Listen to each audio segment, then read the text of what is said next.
we are going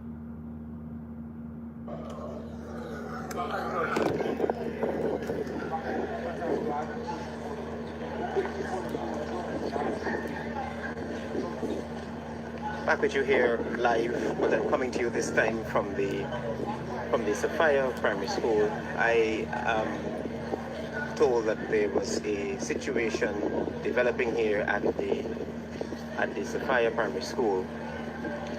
We will attempt to speak with the affected parties. I noticed Mr. Trevor Ben, who is a candidate for the Partnership for National Unity. I noticed the Minister Susan Rodriguez here, and we are going to try to get a feel of what's happening or what happened here at this particular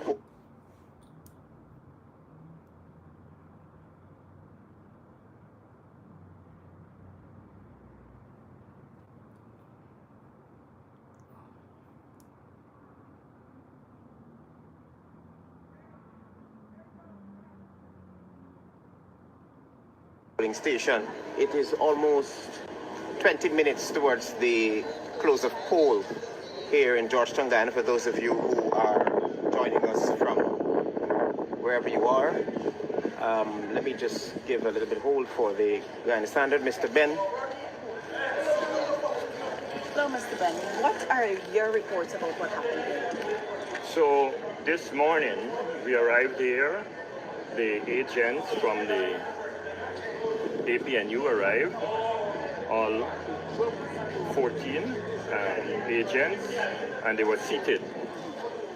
And work began.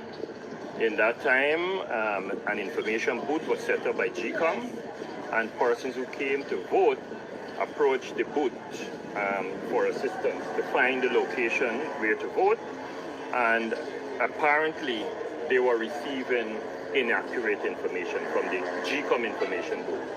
So they went to the place where they were directed to vote, the station, only to be told that that's not where they voted.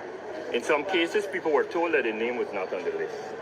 So I took out my phone and I began to use the list provided to the party, the APNU party, of the list of electors, and began to help people to find where they needed to vote.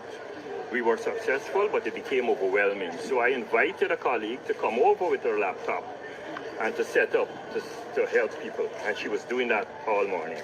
Okay. Uninterrupted. In that period, Ms. Susan Rodriguez came in, former Minister of Housing, came in with her bodyguard and was visiting every station. In fact, she was seated in every station. She sat in for a couple of minutes, and I don't know what was her role in there. And in the meantime, there was an individual who was said to be associated with the PPP, was coming in and taking people to vote. And she was overheard by our people telling them about where to vote and who to vote for. And that was brought to my attention, and we reported to the police. The police took no action. There was an officer standing by one of the station doors, close to where it happened, and we reported to her. Later on, the young lady who I brought to help us to direct people where to vote overheard the same individual telling people that... Can you identify this individual? We have her on tape. Okay. The individual was saying to people that we have contracts to give to you if you vote for us. Oh, gosh. And she was doing that a lot.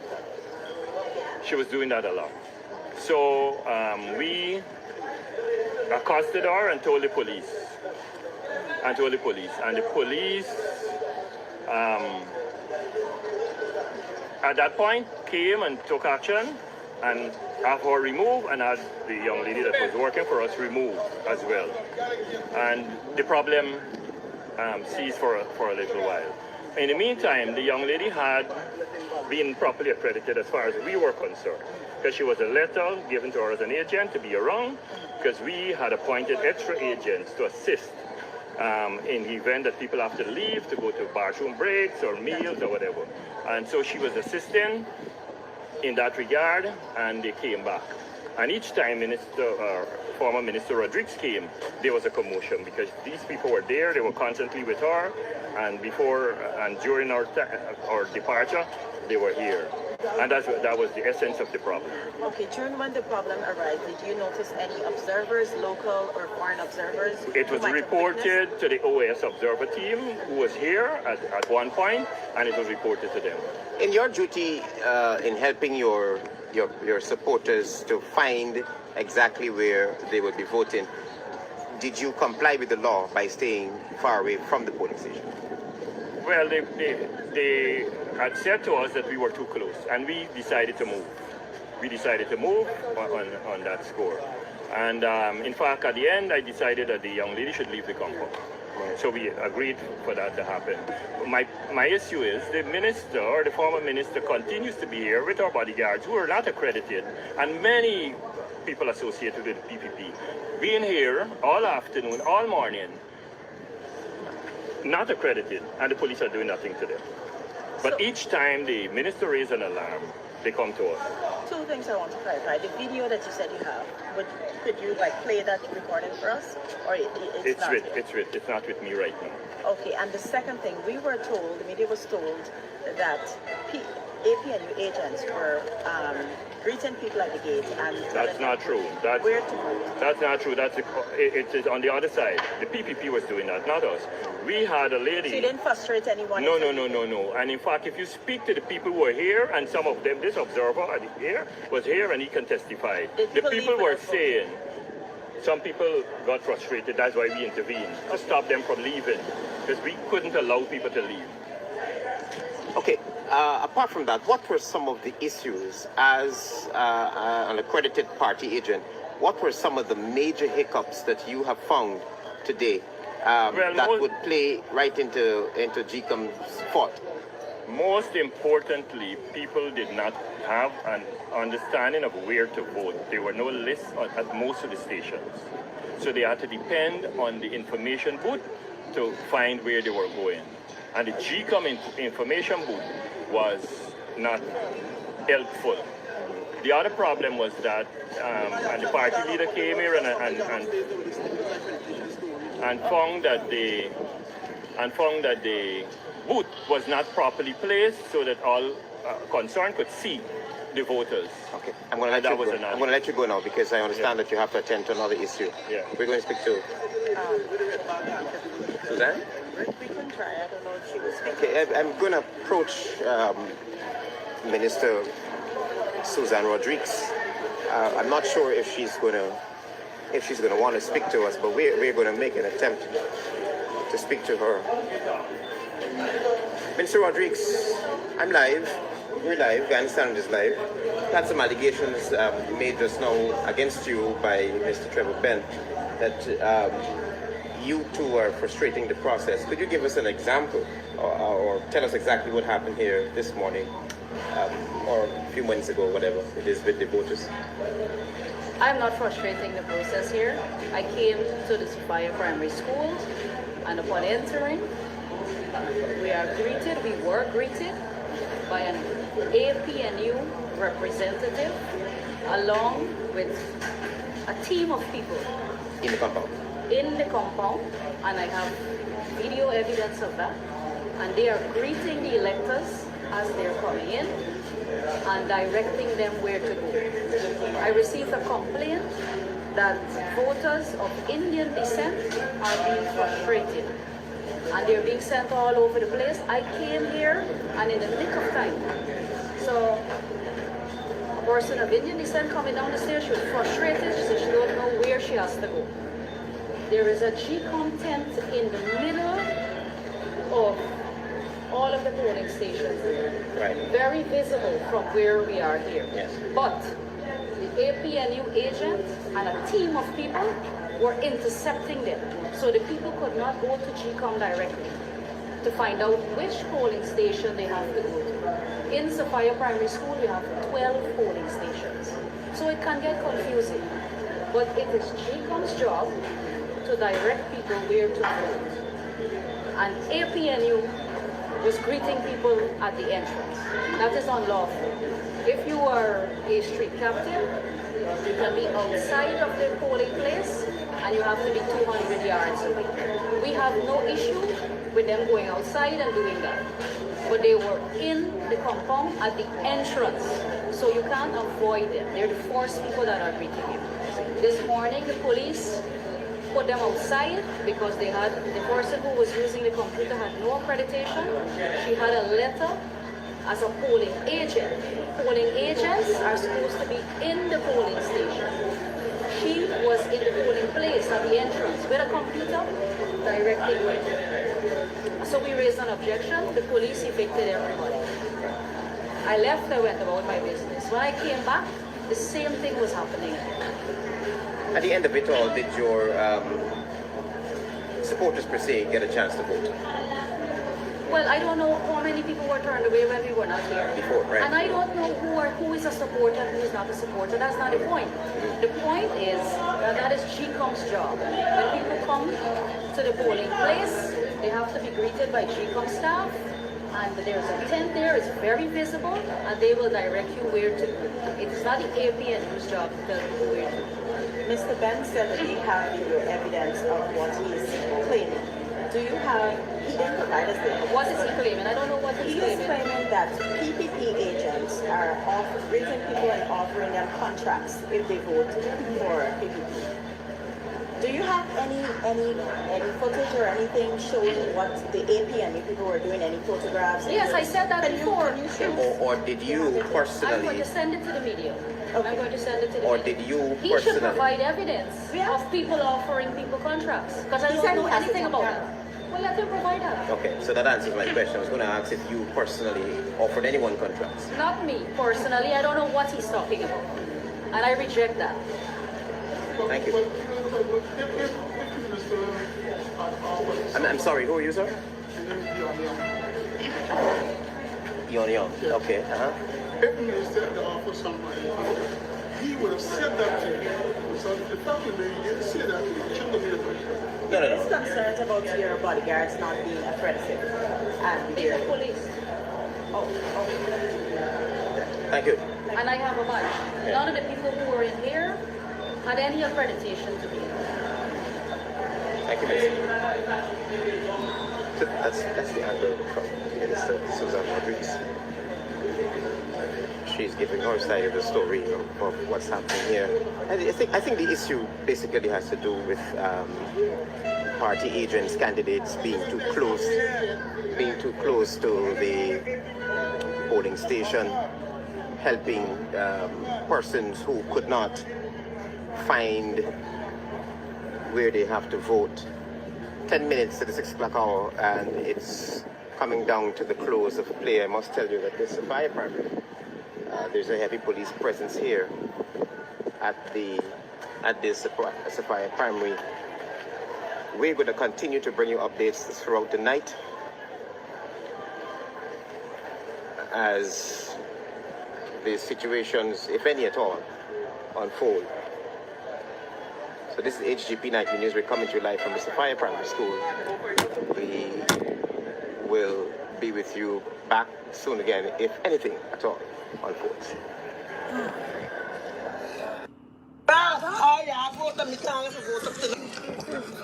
Happy that you are joining this election coverage from HGP Nightly News.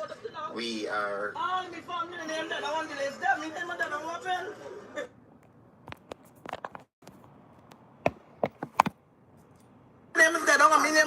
coming to you live from in front of the West Rhymeville Secondary School.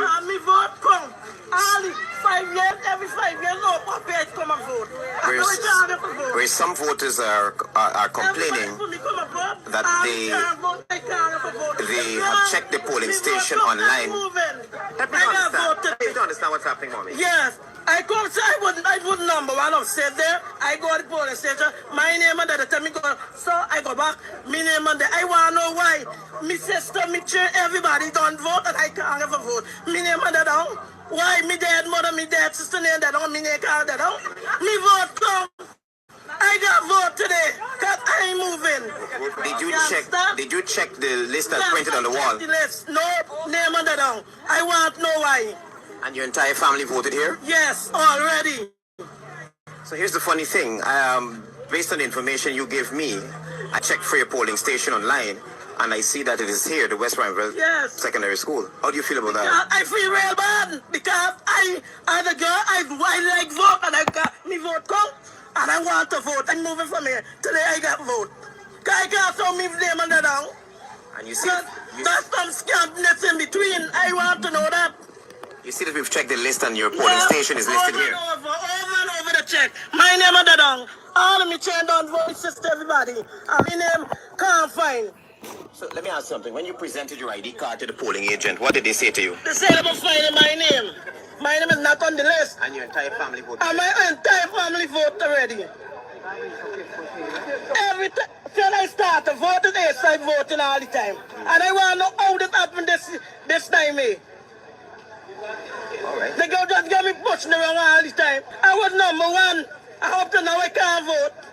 Everybody come and vote. My family, they come and vote. I can't ever vote. But I move it today, I got vote. Me vote come. So what they said to you? They say I got all and they send me all over, never finding nothing. They got to check website and this and that. When you check website, they say, sir, me name that down. Me name and I know how to replace. Thank you, Miss Moses. Yeah, welcome. Yeah, that's Miss Moses, a security officer, complaining to you there about her name not being on the list to vote here at the West Rhineveld Secondary School, the polling station. Now, the reason I'm here is because I've got numerous calls, particularly from this polling station, where persons were asked to wait. That they check the portal online, and they have seen that this is their polling station, but yet when they turn up to vote, the polling agents are saying to them that their names are not on the list. Uncle, any comments? Any? I said I confuse the thing, I don't know what we're doing.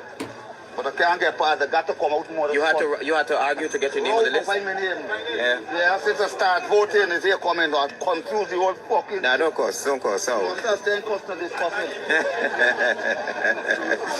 Several persons are not being able to find their names on the list, even though that the portal shows that they're listed to vote here. A lot of them are not fine. The polling agents are telling them that their names are not on the list here to vote. But yet, they are listed to vote here, and they're not on the list that is printed. School like cut off, so nothing, everything that. So this is the situation developing here at the West Rhineveld Secondary School polling place. We are not sure what's the reason for this. Perhaps we may have to get an official from GECOM to comment on this.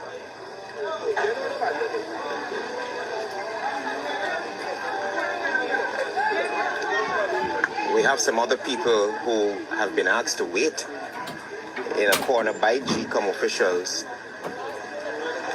so that they can be able to get a determination or... Yes. Take your time. Let mommy watch her step.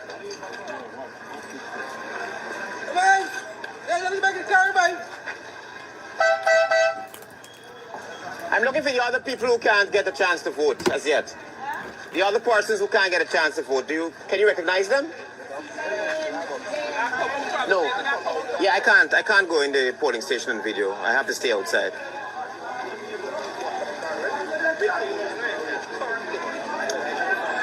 So Psycho. Psycho that?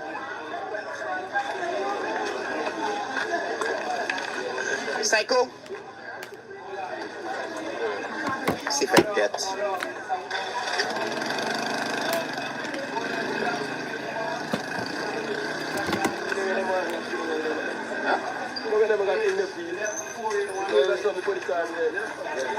Yeah, this is what we're saying. They checked the GECOM link. Understand what's happening here. They have checked the GECOM link.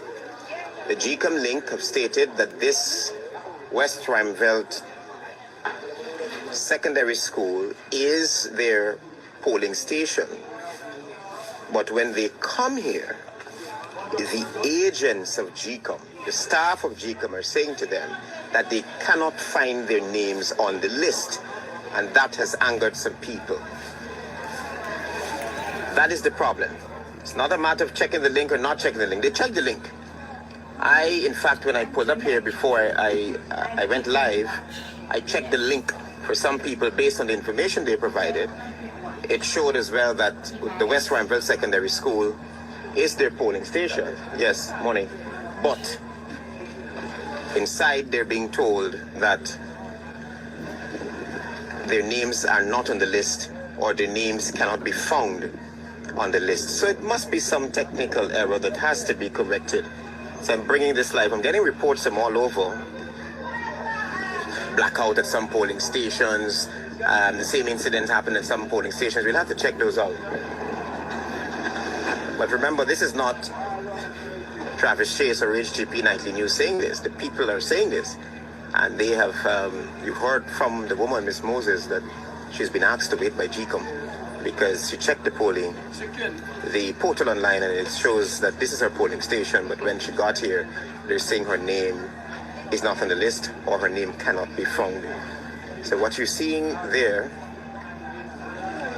a lot of people are now checking to see whether their names have been printed because the portal shows that this is where they have to vote.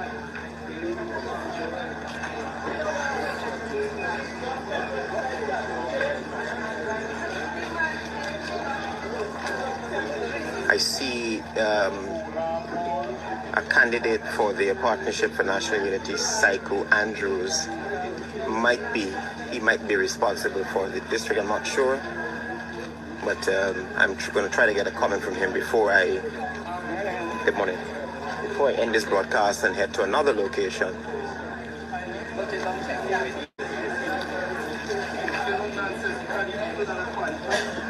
Psycho!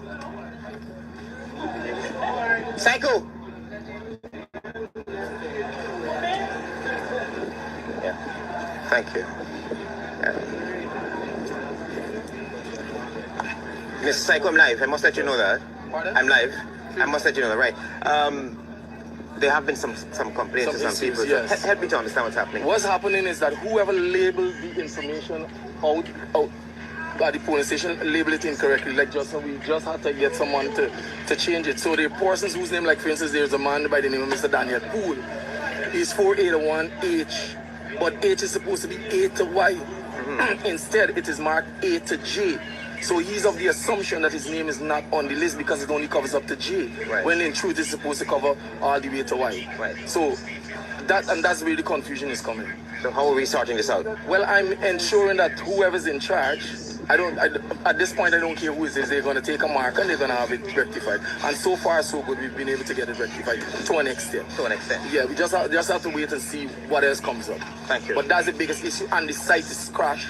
There is no agent where the electorate can go to have some guidance. There's none of that in place. Just people in the polling place. So that's the trouble that we're in right now. All right, all the best. That's it. Thank you, man. All right. So we just heard from Psycho Andrews, a candidate for the Partnership for National Unity, who's on the ground trying to assist the folks there. If you look carefully there, he's trying to assist those who cannot find their names on the list. Those are being told, you can pass on, please, go ahead. You can pass, go ahead. Who are being told that who are being told that they cannot find their names on the list. So we have Psycho Andrews trying to assist.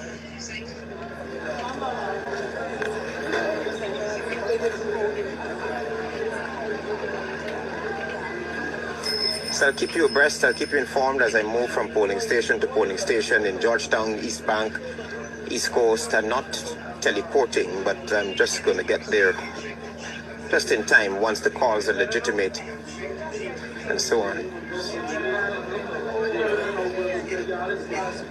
It would be nice to get a little bit closer to what's happening there, but we have to be very careful according to the GECOM code of conduct, and what code of conduct and so on. Hello. Hi, Charlie. Hello, good morning. Hi, hey, good morning.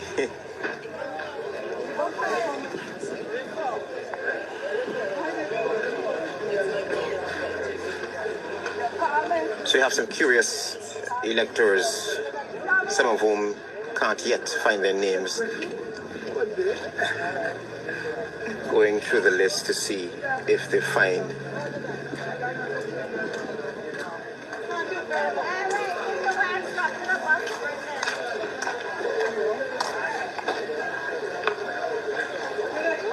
So this is HGP 19 News coming to you live.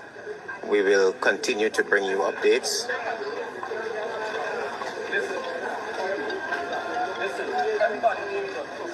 Morning.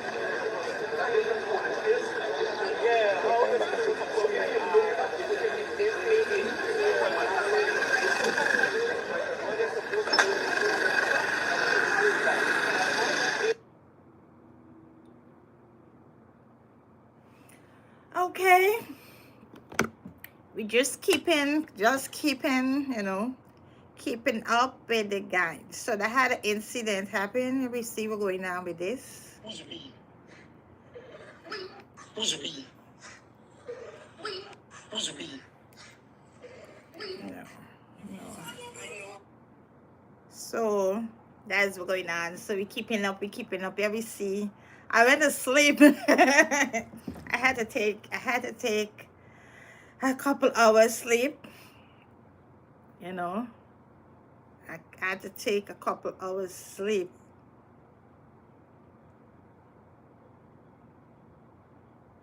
Jeez, you.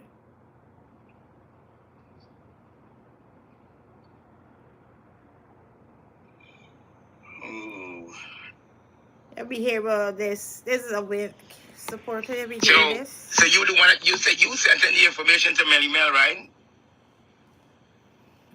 Gabriel.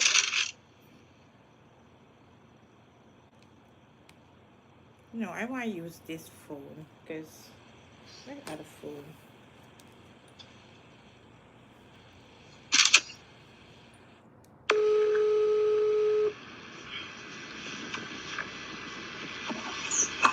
Yes, sir. All right, bro. Just give me a minute. I'm gonna call you back in like 3 minutes.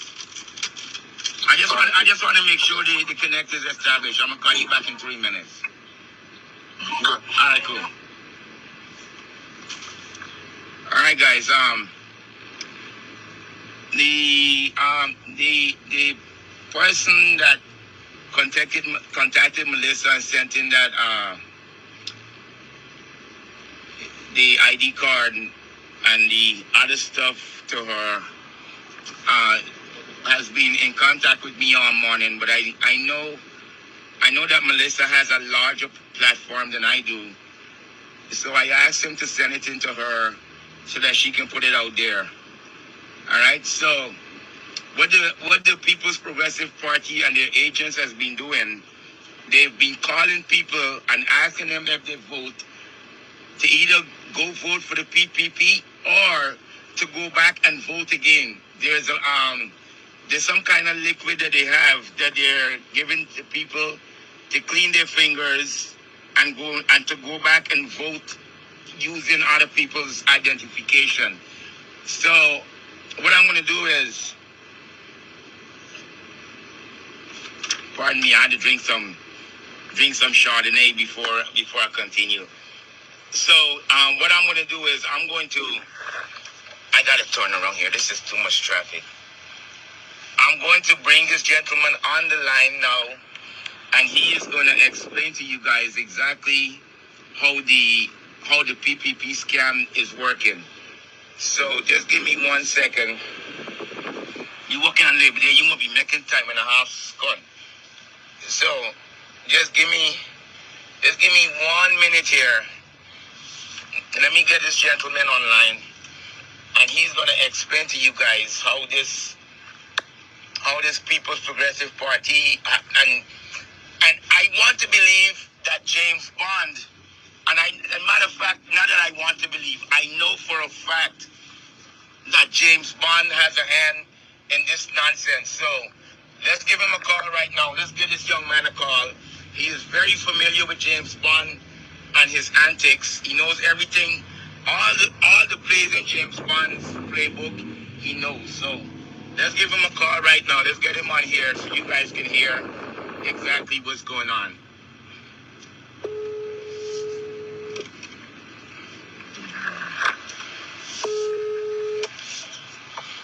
Yes, sir. Good day, sir. How you doing? I'm okay, sir. I'm fine, thank you. I can use this out of phone. It's in the wrong phone. So that she can put it out there.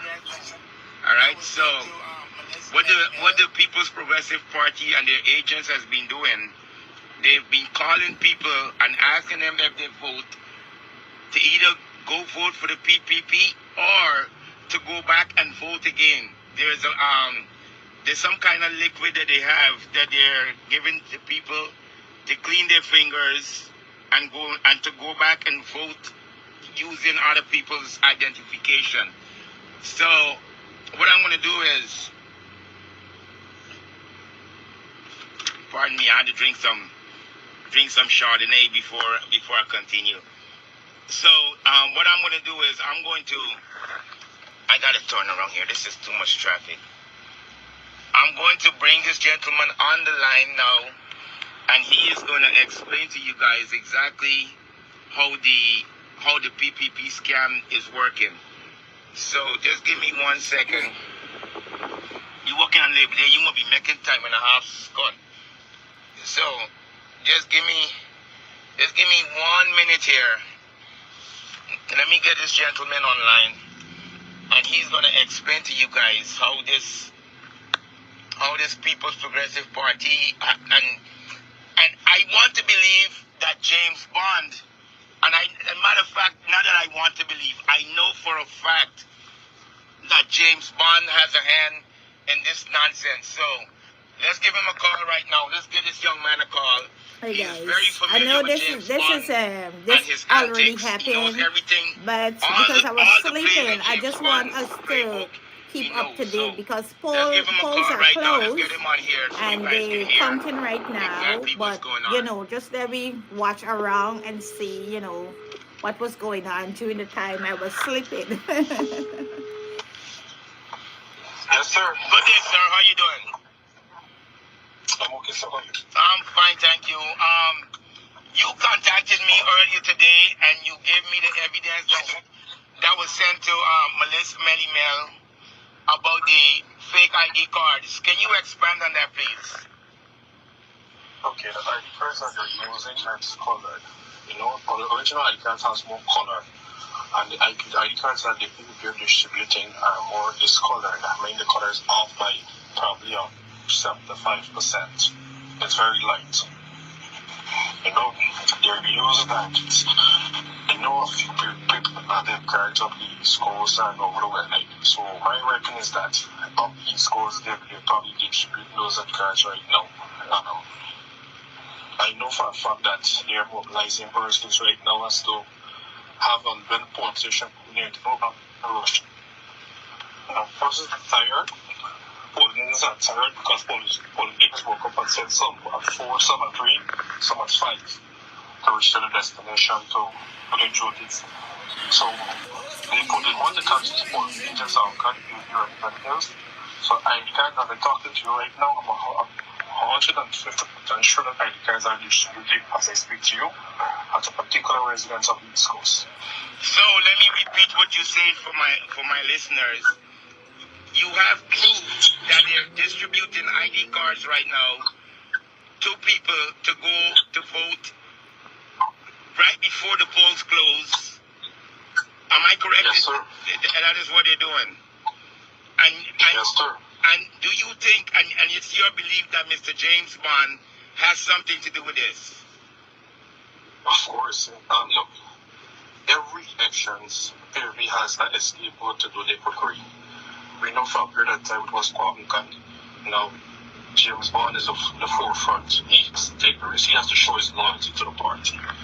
So I won't put them past him having mobilized persons to have those IDs cards. And he's familiar with the game. So I won't put him past that he has persons familiar to deal with the ID card situation right now. But it's something that the party's representative has to take heed of, you know, and the poll agents has to look at these persons sternly or deal with it as possible. Because we're looking at approximately probably 200 votes alone of the East Coast at one polling station. 200 votes at one polling station of the East Coast. Now, are you were called yourself and asked to go out and vote for the PPP? Am I correct in saying that?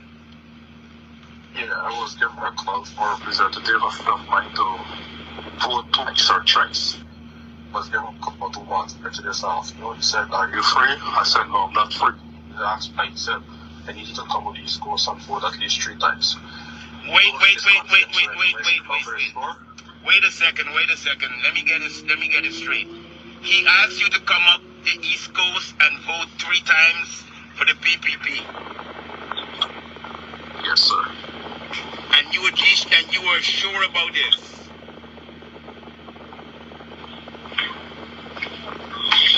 Are you there? Yes, I'm hearing you. Okay, and you are sure that they called you and asked you to go vote 3 times today for the PPP? This afternoon, I was called about to reach at a certain particular point where the people representative to collect me with a vehicle, and I'm going to jump at the police station of Rizelas. I was told that's one of the locations, and the next 2 he said that he's not too sure, but he had to make contact with the agent here. The agent that I'm working as the candidates to see with the 2 police stations that could be assist them off. And were they offering you any kind of monetary reimbursement for this? Most you don't talk money over the phone. Probably when you reach a person and just want to say, "Look, for this vote, you're going to collect this amount." That vote is like no money speak over the phone. No money, no monetary money. Everything is speak over the phone. You have to reach a person for them to break it out. Okay. So what I'm asking you to is, are you going to go up to the East Coast to keep an eye out and give us feedback on what's going on up that way? I think this is what I'm bringing it to your attention. I think the winners candidates, they have transportation. We urging parties, different low small parties, including the APNU, to just have option for Directive 5 going on to 6. That's when the cookery is going about to happen. That's when they know they're going to take advantage of persons at different locations in terms of the votes being voted in. So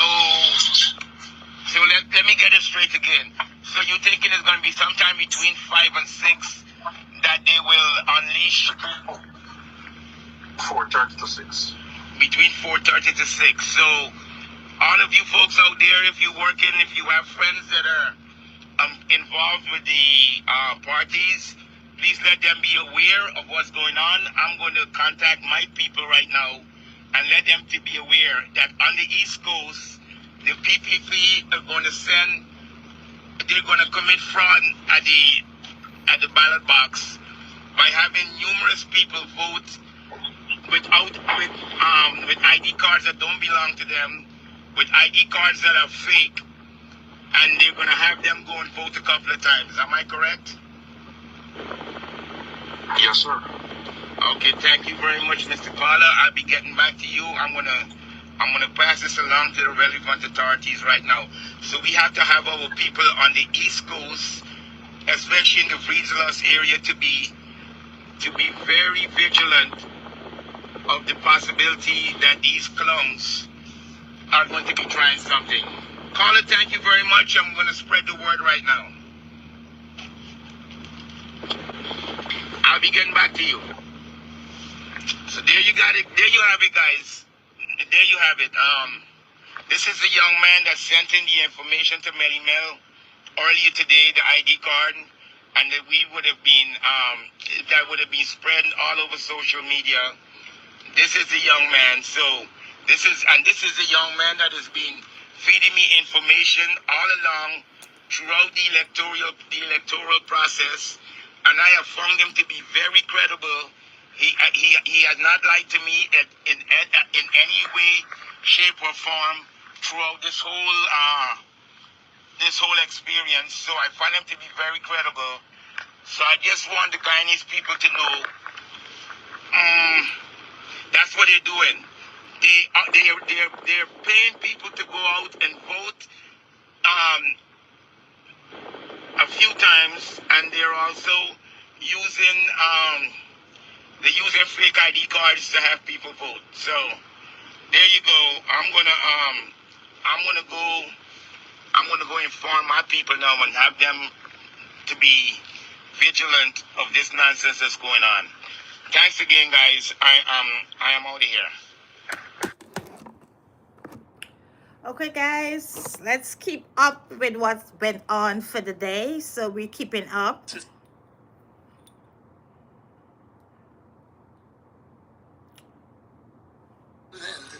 For you in this race. You know, we keeping up with what go on, and they start counting, and we just keeping up with, you know, what's going on the ground.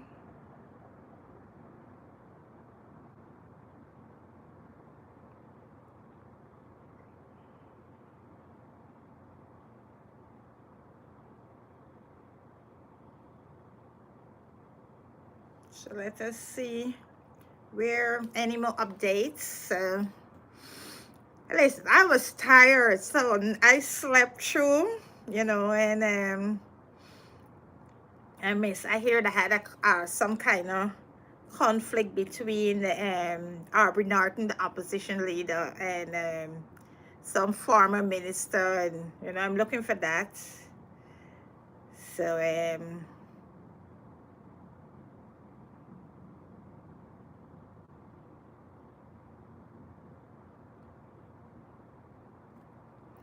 see what's going on. Look like I missed a lot. I sleep through a lot.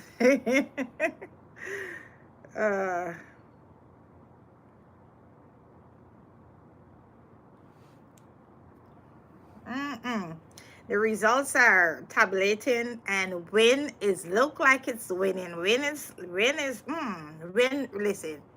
win top into a lot of PPP stronghold.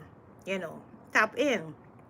It's a businessman that did so much for the country out his own pocket. You know, as a businessman in a country, building homes for people, giving back his money, as much as, you know, the government shut down all his business, closed down his business, he still will take that money that he have.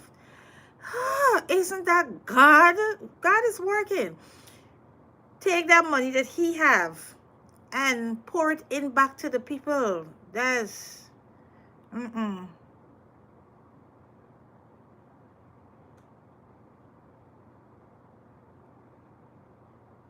know, that's something else. Blackout. What do you imagine? What do you imagine? We have, oh my God, a national election.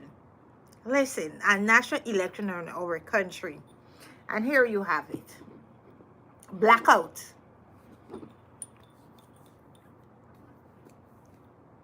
Here you have it.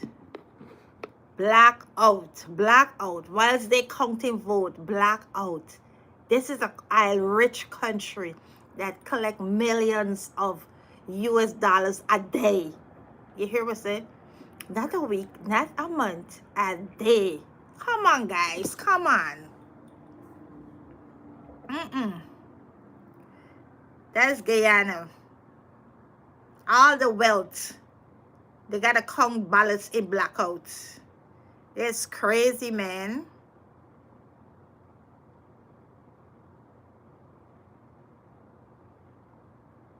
That's crazy. Real crazy. We need listen, we need, and let me tell you, you know why I support the Win Party? Because I wouldn't even support, and I didn't even support APNU, you know, the PNC. I support the Win Party because, listen, we have, Guyana is a multicultural society, and everybody's there. The Indians, black, the Portuguese, the Chinese, whoever. But you know, it's dominated really with like the Indians and black, and then we get the Amerindians, right? But the thing is about it is that we gotta live, all of we living right there. We're fighting race to race and race. We're fighting for, you gotta live right there. We all gotta live. Nobody's going back to India. Nobody's going back to Africa. Nobody's going. The only true people is the Amerindian people, right? And this the only home they know. So our foreparents came to Guyana, you know, through slavery. Then the Indians come. We ain't going nowhere. We born in Guyana. We're Guyanese. Now we are rich because of, you know, we always is a rich country. We got gold, we got bauxite, we get timber. We always is a rich country, rich in soil and everything, you know. But the oil put us on the map, right? The oil put us on the map because the oil, you know, is the oil. So we're, you know, we getting oil, we getting pay like millions of US dollars a day, right? So we're rich. We have less than 1 million people. We all supposed to live with love. We all should be living with love. Seriously. You know, I don't see my Indian brother sister as this race or that race or whatever. No, we all human. We all should live with love. It's less than 1 million people, and we get millions of dollars, millions US dollars. There's billions of dollars coming in our, you know, economy. We're supposed to be, you know, live good. Nobody don't want to live free, but when you work, you must get a good pay. That's the whole thing, right? It's not a free. Nobody wants to live free, you know. But it's not like, you know, the money for one set of people, and then they got a bag, and then you throw little crumbs for, you know, the people. Because if you look at it, either the Indians and the black, you know, when you at the bottom, you're at the bottom. It doesn't matter with race, you understand? And I support Win because this is a man that was given his own money, like building houses. Somebody's house burned down, he go and he build over entire house. You know, some people in probably, you know, whatever situation, he help out people with his own money, you know, and whatever. So a lot of people gravitate towards him because, you know, people want fairness. Nobody want to race over the other. Want fairness. We have the money. We have the money. We have the money, and, you know, we could live good. We could live good. You know, live in a beautiful country. Everybody want to live in a country where they could, you know, just live, able to pay the bills, able to live a good life. Everybody want to live in the, a lot of people, I don't think if everybody have a good life in the country, you know, they would run in, you know, here, there, and everywhere.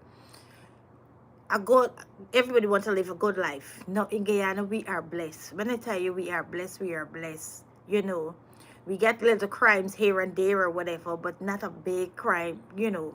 Then we have a situation with the Venezuelans right now that come over doing a lot of nonsense that they got to be taken care of. But other than that, you know, we live a good life. So people want to live a good life. If you're a teacher, if you're a policeman or whatever, you get good pay. You get paid. We cannot get our soldiers working next to nothing and giving them next to nothing. They're at the border protecting the country, which, and I keep saying, is a suicidal mission, because we can't stand up to Venezuela. We have to rely on America. So they're just standing there putting their life at risk. Then you're not even treated good, right? They're not even treated good, right? So it's like you giving them, oh, we can give you a little top up of $50 US. Like, come on, you understand? You collecting millions of dollars. These soldiers was putting the life at risk, you know, no proper food and all these things. So people just, Guyanese just fed up. So I think a lot of Guyanese show the support behind the win, the new party. A new party formed like in 4 or 5 months. But you know, the guy is popular in the country because he's a billionaire in the country. He's a gold miner, and he been giving back to the country. He be giving back to the people. He built, you know, like thousands of houses of people. He be doing that. So people gravitate and people want to give him a chance. The two major parties is PNC, PPP. They went for like 50 something years since God make Noah, you know, whatever. And they went there wanting over and over. And I think both, you know, all the races, I think Indians, black, everybody just, you know, a lot of them enough able to give this man presidency. That's how enough of them is fed up. That's fed up. They want to change. We want to fight with our brothers and sisters. We don't want to tug with this race and that race. That's not it. We don't want to fighting. We fighting for this. We fighting for. Why should we? We're less than 1 million people with all these resources. We're supposed to live in good. You understand? We should be living good. You understand? So that's where we are today. So today is the national and regional election, and this is where we go. So you know, this morning I doing election watch, but I had to go take a rest because I was up till after 1 last night, and you know, so I did 2 live on it, and nothing really didn't going on. Now when I went to sleep, then is when everything go down. You know, we had like I was trying, a lot of people turn up with fake ID cards. You know, a lot of people, all these things went down. You know, former minister and the opposition leader face off. So all this went down when I was sleeping. So polls are closed. They start counting. So I'm just keeping up. You know, let us just take a look back and see what went on during the time I was sleeping. You know, so that's where we are. So, but a change is gonna come together for a good thing. It's a good thing. Listen,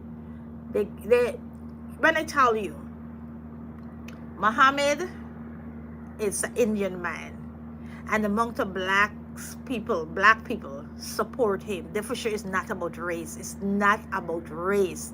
That tells you that Guyanese people just want a change, just want come out, live a good life. That tells you, because he's an Indian man, and he have thousands upon hundreds of thousands black supporters and Indian supporters. Now you have both, with the 2 other parties is mostly, the PPP is mostly Indian, the PNC is mostly blacks. People want to come away from that. Nobody want that. People realize, listen, we're Guyanese, we gotta live here, we gotta dwell with each other. You understand? What is it? After election, we got to deal with people. We got to deal with each other. We don't want no party separating us. We want equal rights. Everybody must eat.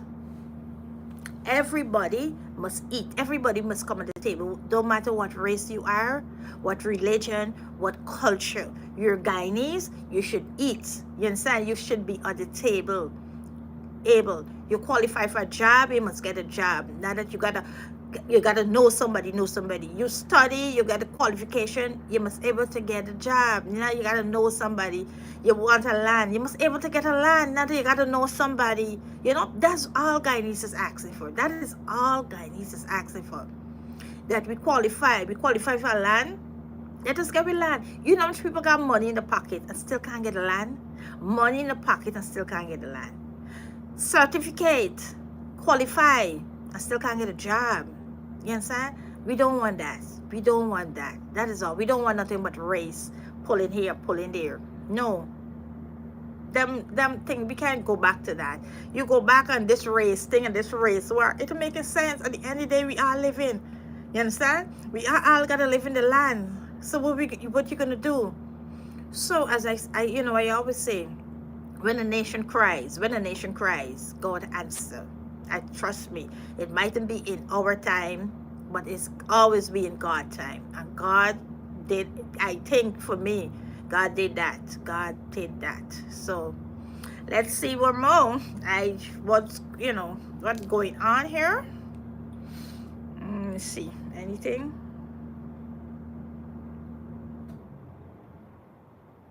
She's you. Well, the counts are in, and it looked like Muhammad is on top. Win party. Oh, okay, the party's win party. This is all by Stone Nursery.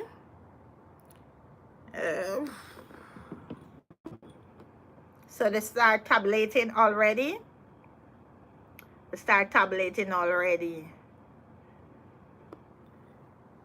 This is from one Albion Nursery, win 58, PPP 29, APNU third one, AFC 1. Wow. Look like we can get a new president.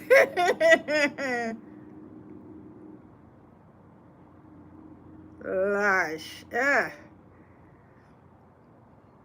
New president in waiting. Come on, people. Come on. Ah.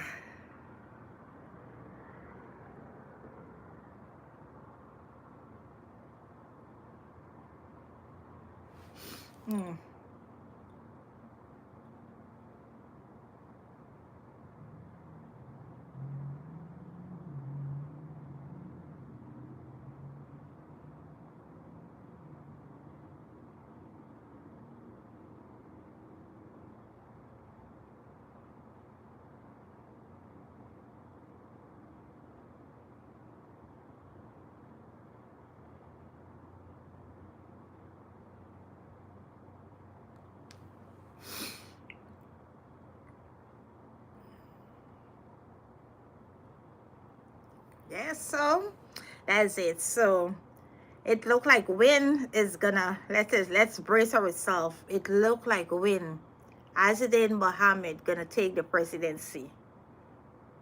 It looked there. That to show you, Guyanese. Let me tell you, Guyanese are fed up. We had two party that divide us for their own selfish needs. I don't want to fight with an Indian brother, an Indian sister. I don't want to fight with an Indian brother, Indian sister, or Amerindian brother. No, we live in one place. That's our own. We know we're too rich of a country. No, I'm a Guyanese. I sound like a Trinidad. No, I'm a Guyanese. Yes, I'm a Guyanese. I just want to see the PPP out. Yeah, that's it. That is it.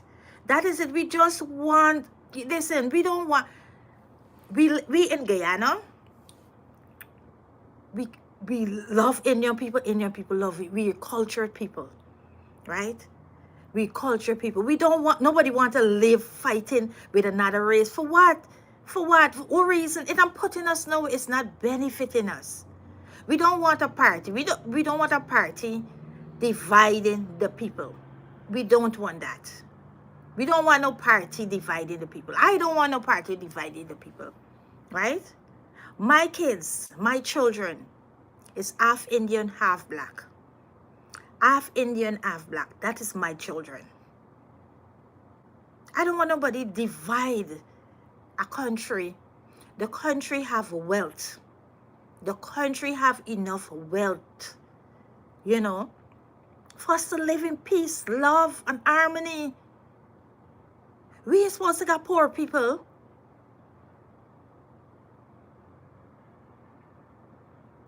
I love the respect, everyone. I don't see color. I believe in being a good person. Exactly. That is me. I believe in being a good person. I cannot, let me tell you, I do not see color. I don't see race. I don't understand. How can I live going about a place and hating on the next race? And then a lot of people call us and say, oh, I'm a Christian, or I believe in God. You cannot. If God created everybody differently, how it's like you hating God creature. You understand? God people, you hating for what reason? For what reason? No, that's not on my book. I always say, I support Win Party because It's not about race. The two main parties, it started with mostly Indians and black, and election, the divide. I even, watch it. To me, that's just my option. People might come and say different. But to me, PNC, APNU, which one you want to call it, right? They run a racial campaign. This campaign they run, I think was a one race campaign. And I was like, seriously, in 2025, you running a campaign like that? I don't know who was the campaign manager, but that was a stupid move. That was real stupid for them, for run a campaign like that. No, that's why people gravitate to win. You understand? That's why people gravitate to win movement, because it's Indian and black together, the Amerindians. And let me tell you, when the guy building houses, when the guy doing charity, he don't do it for one race. He's Indian. He's Indian. Ajuddin Muhammad is Indian. And he did not look at race when he giving charity. He gave to all race, all race. And that's what we want for a country, right? That is what we want for a country. We want a country where somebody could unite us. If we were divided, unite us. You understand? It's like, I always say, a parent job is to keep the children united. I always tell me, once my eyes open, my children cannot scatter. I always say that. Once my eyes is open, my children cannot be enemy with each other. No. A parent's job is to unite the children. It's just like a government. You got to unite your people. Why would you want a country and divided, the poor still poor, when you get so much resources? Let me tell you, millions of dollars, billions of dollars, billions of dollars. I keep saying million US dollars, billions Guyana dollars is pouring into our economy. Why are people still suffering? Why are policemen getting less than $1,000 a month, right? Why teachers gotta fight in for salary? Why is it? Why is it a poor man? You gotta pay for, when you gotta buy a land, the land more than you even working for the land. Like sometimes some people light bill more than people light bill in the mortgage. It's more than what they're working for. A lot of time people gotta get help from overseas. Overseas family is gotta send them money for somebody to help them. And it's hard on overseas because right now, overseas is not, when I say overseas, like America, Canada, whatever. People, it's tough times all over the world. So people can't afford to be, helping family back home because it's tough where they at. What was it? You let people in America gotta work, and you got so much resources, so much money, so much billions of dollars coming in your economy, and your people shouldn't want hands out. Your people should not want hands out. None at all. We supposed to send in money and supporting people somewhere. We're a rich country. So this to show you, people are fed up of it, and just fed up. We don't need no politician for divide us. I might be black, but I don't see race. I'm not gonna hate somebody because of the race, dislikes. I don't even dislike. If somebody coming to me funny, in a way, I remove my, as I always tell people, I remove my energy. I remove from that. But I would not, or somebody do me hate another race. I don't see that way. I love each other. For me to be successful, to me to have a pure heart, I gotta love. And I gotta love all. And that's it. And that's just about me. You understand? That's just about me. I can't see that.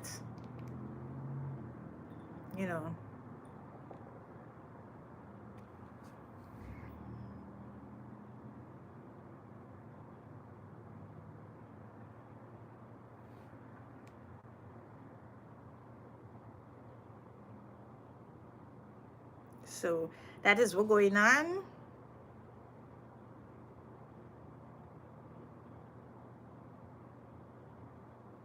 Right about now.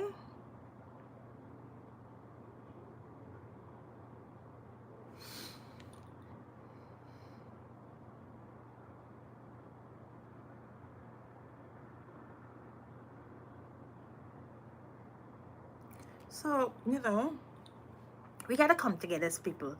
Oh, how we gonna go wrong? Like, oh, I don't like the person because the Indian. I don't like. Come on. And the thing is about it, if you look at it, we need each other. I always tell people, going to the market, right? Going to the market years ago. Going to the market, I was shop from Indians. I shop from Indians because I understand, right? Indians know to do business. We gotta give them that. Indians know to do business. Indians give you bargain. We know. Indians prefer to get a $2 profit and do a turnover quick. The blacks would all for money. We know that. We know that. I would give them that. You understand? So I go into the market. I got save my bucket too. I ain't going to the market and saying, I buying for you because me, you same race. You understand? I gotta shop from you because me, you same race. I shopping from you, me same race. No, I shop because bargain, and I know the Indians give good bargain. You know, the Indians don't turn you away. Even you say, oh gosh, auntie, this is for $200. Yeah, we just said that, so right. I even know things are still $200 back home. And they say, come, they never let you walk away. They say, look this. They look this, you understand? And they get a tap up or something more, they put a blanche more or whatever. So you know that the Indians, you know, you get good deals. So I will shop there and that's it. You understand? So I ain't looking at race, I can shop.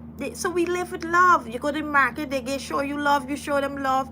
Every day you live with love. You understand? And why election? Why should we allow? Why should we allow politics to divide us? At the end of the day, we small man gotta live together. You gotta buy from me, I gotta buy from you. You know, a different thing. I might get some kind of business you need. You come in wherever. We gotta live together. Those big buys and come in and do business with you. Them big buys and come in the market and support you. Or if you got a business, nothing. Them big buys and doing that. You understand? Them big buys just go to them big highfalutin supermarket and buy the stuff. They ain't come in on the market. When last you see a politician in the market buying? None at all, none. At the end of the day, you got to look for the same people that you fighting with for support you. You got to look at the same people you fighting with for support you. So why should I be fighting? For what? No. Everybody looking for betterment. Everybody wants change. Everybody wants to live. Nobody want. If somebody do you something that you know whatever you react to that, but you're going about disliking somebody because of race or whatever.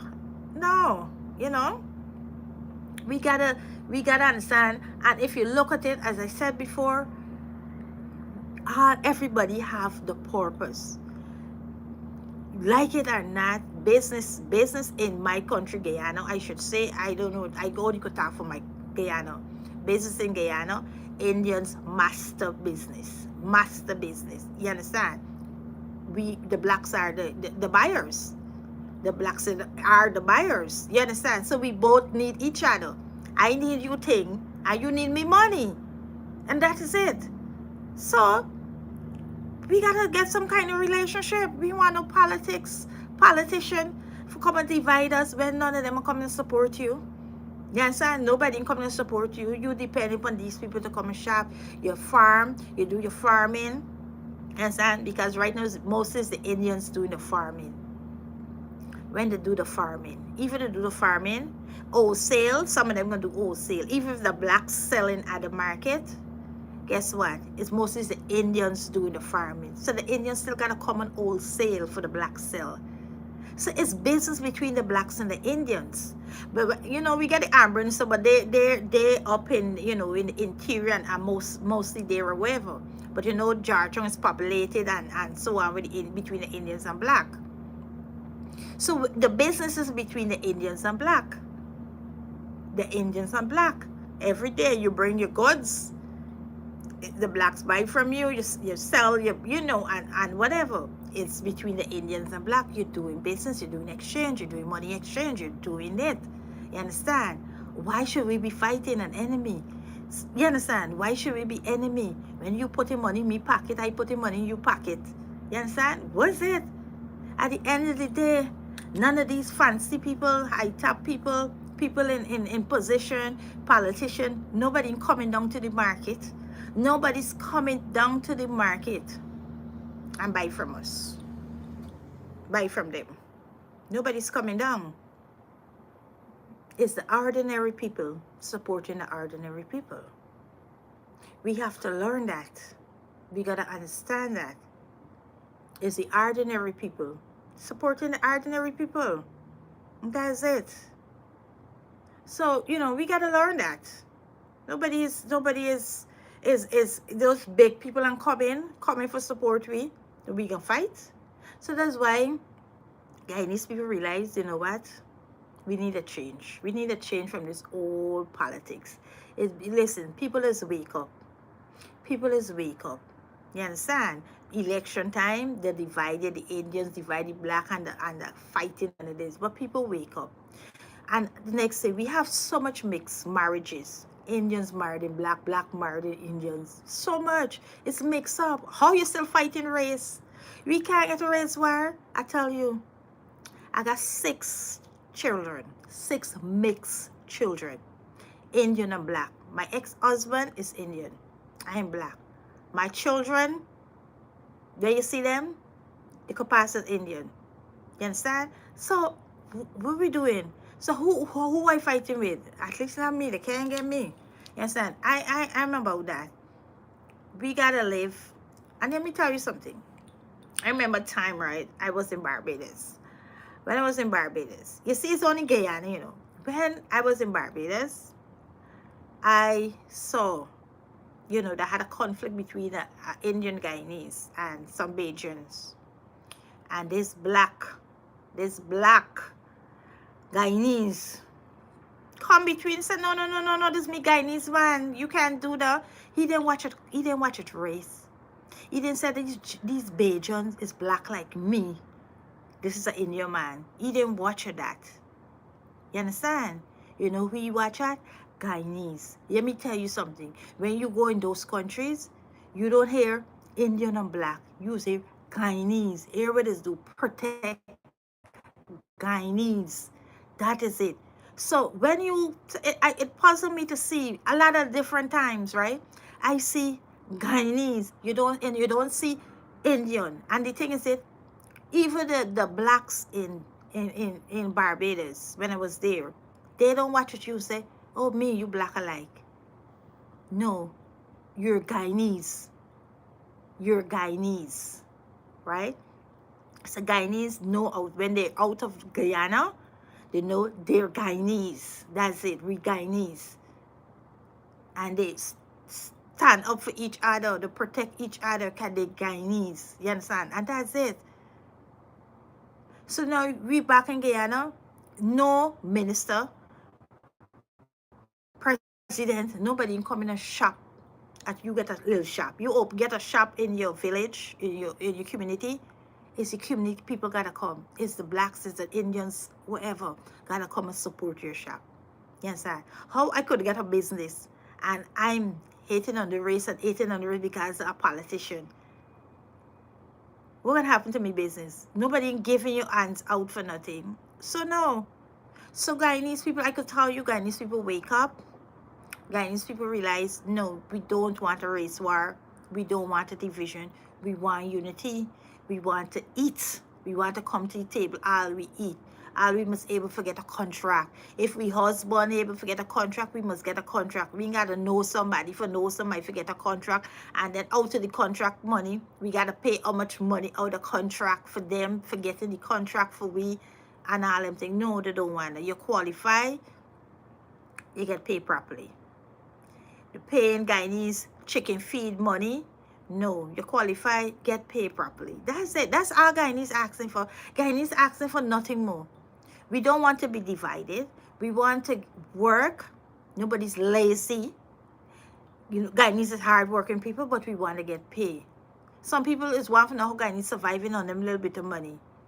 But because for years, Guyanese was making ends meet. Guyanese people make ends meet, make things happen.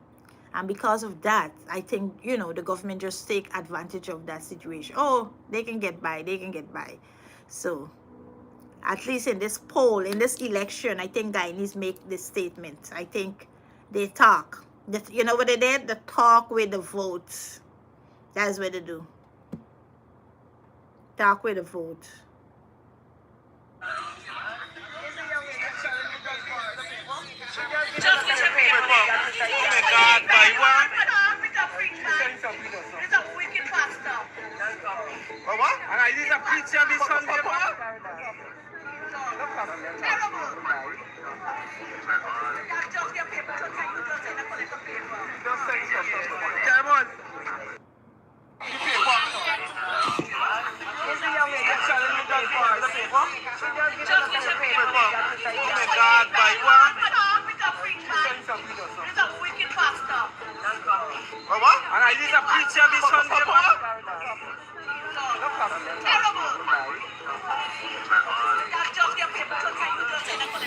So, you know, that is what, you know,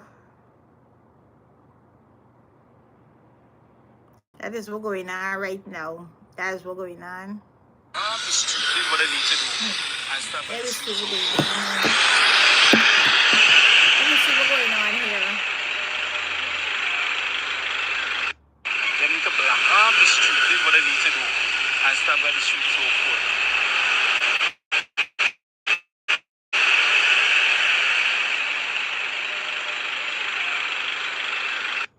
They need to block off. This is just pieces of clip or, you know, people posting what's going on. So there's a lot going down. There's a lot going down. Listen, we want to make a crime. Look at that little girl, Andrea Young. You imagine that. That shocked the world, right? A family take the kids to a pool for a fun day. Then the little girl disappear. Can't find her. Looking, people search the pool. The family search the pool empty, no way. They can't find this girl. The police come and say they get camera footage. She leave in some car. She never leave with no car. The family camp out all day, all night there. The next day, no, the police came. For the police help look for the girl, the little girl, 11-year-old. 11-year-old. They went and guard the building, the hotel.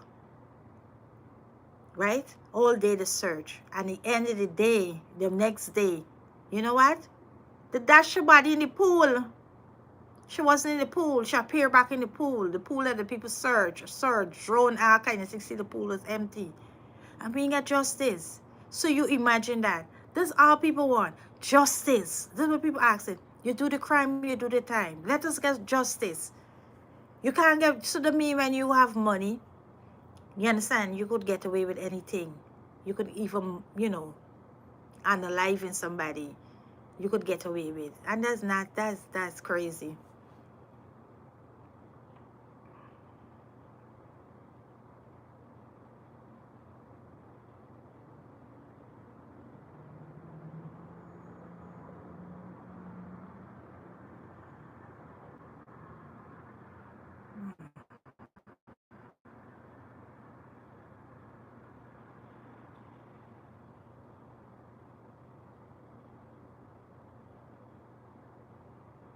So that is, you know.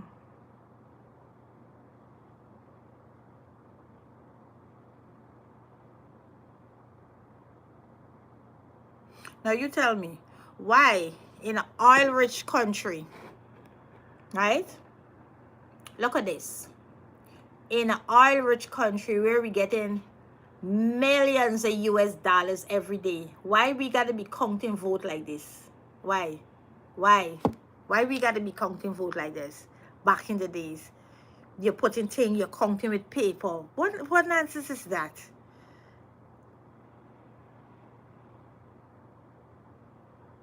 That's crazy.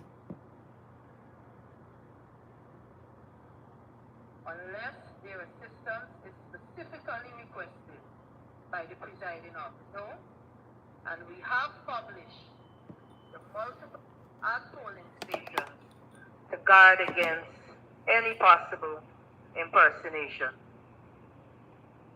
There were some concerns as it relates to slow voting process at some stations. The feedback we've received from polling stations across the country was that the process was progressing smoothly and in accordance with GECOM's procedures. I want to particularly note that while minor delays may have occurred during peak periods, but all systems remain effectively functioning. Ladies and gentlemen, we're now at the point where I presume, if not all, most of our polling stations are probably closed and at the count. I'm saying probably because there is a provision in place that while the poll closes or should close at 6 p.m., that if there are electors in the line, it is the responsibility of the presiding officer to count the number of persons in the line, ask the police at that particular station to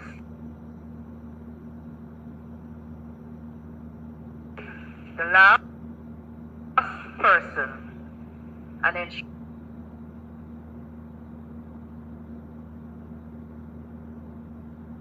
that provision. I'm sure currently in the respective areas, statements of poll, where possible, where counts have been concluded, are probably en route toward the respective, whether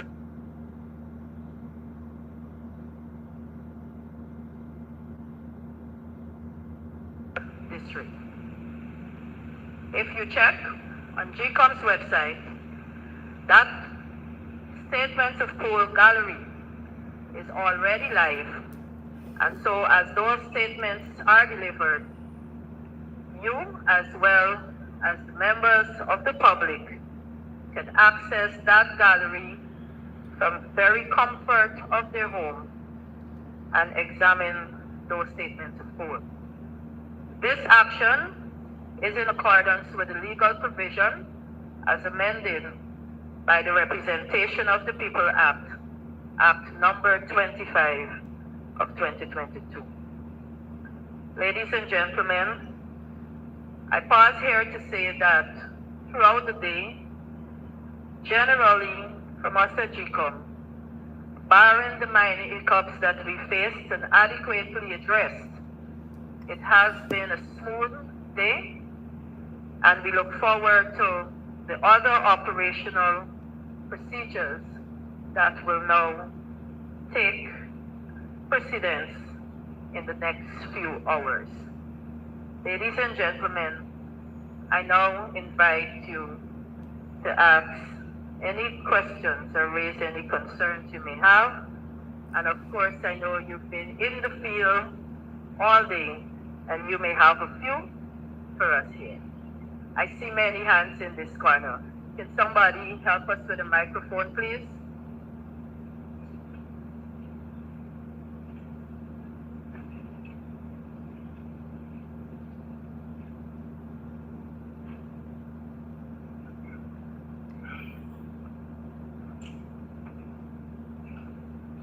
Kindly state your name and the media house you represent, and we'll take no more than 2 questions per person at a time.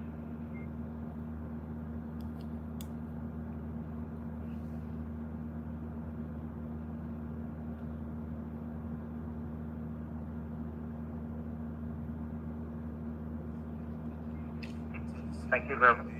even the deputy election voter impersonation and so forth. And I want to specifically take you to what you mentioned about the wrongful removal from the list, specifically dead persons. What if, just if, GECOM finds that the dead have voted? Travis, we've addressed that particular issue at length. Again, I want to take you back to the safeguards that we have in place. Operationally, we've done our part, and while these are allegations, again, GECOM does not have that investigative authority, but we've done what has been mandated of us to ensure that we have those legal procedures followed and implemented at the place of poll. Ms. Fowler? Thomas. Marcel Thomas, the Suburban.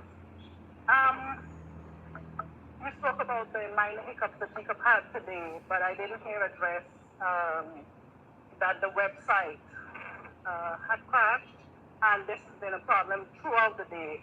Your GECOM officers themselves were frustrated at some of the polling stations. GECOM had given an assurance that it can handle the website traffic, and it was asked this pointedly, what happened? That's one. And two,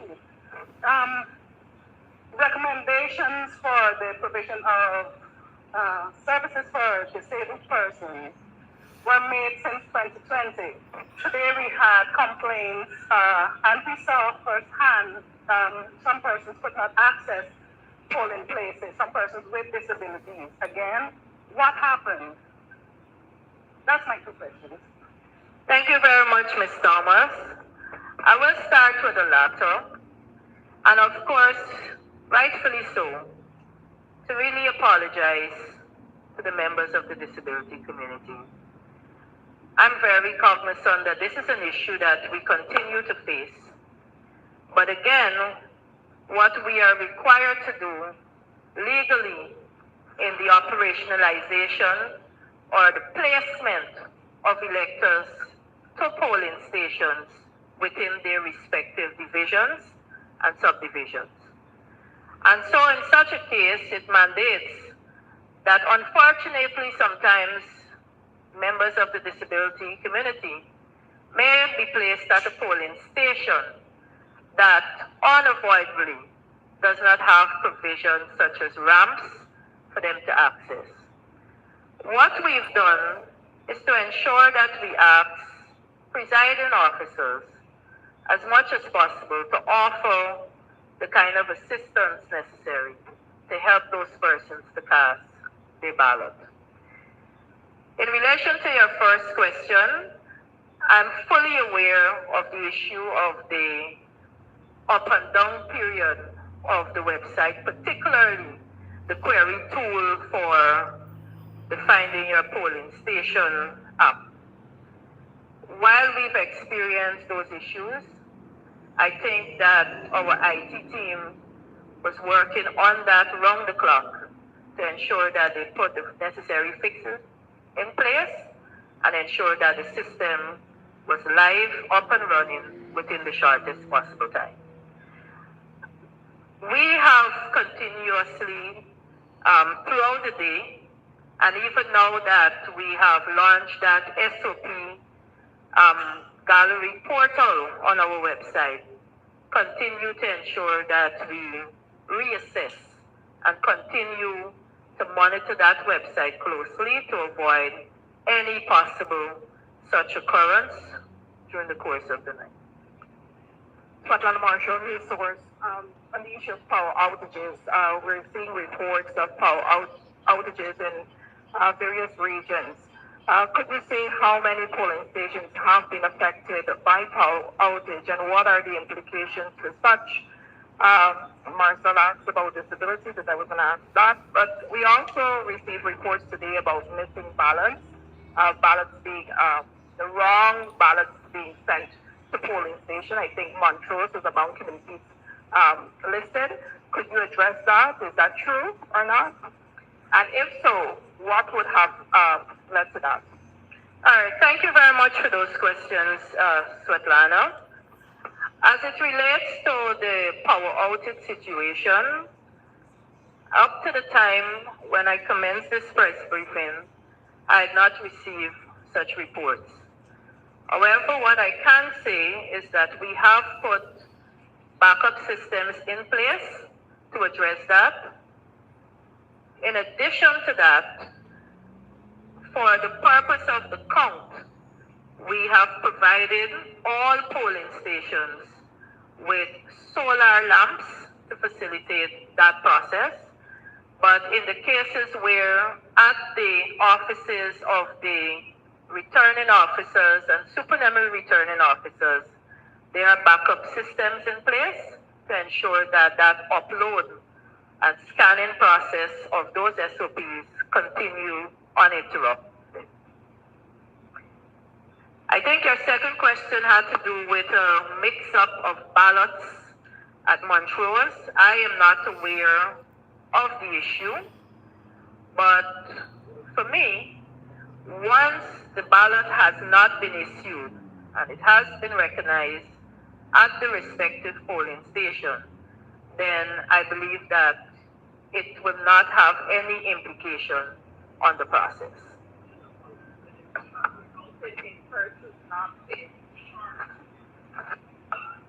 Ballot papers were issued to that particular station, would it have affected maybe the numbers of person? Right. I don't think it would ideally affect the polling station in relation to a shortage of ballots. There are provisions in place to address any such occurrence, but we've not received any such report. So as at this point, I believe that it's safe to say that voting proceeded very well at that location you're referring to, even though we've not received that kind of report. I don't know if I understand it. Can you shed some light on the Sophia Primary School incident? Did you get any report from the GECOM staff there? So we have not received through the official channel a report. I have seen the circulation of a video on social media in relation to an incident at the Sophia Primary School.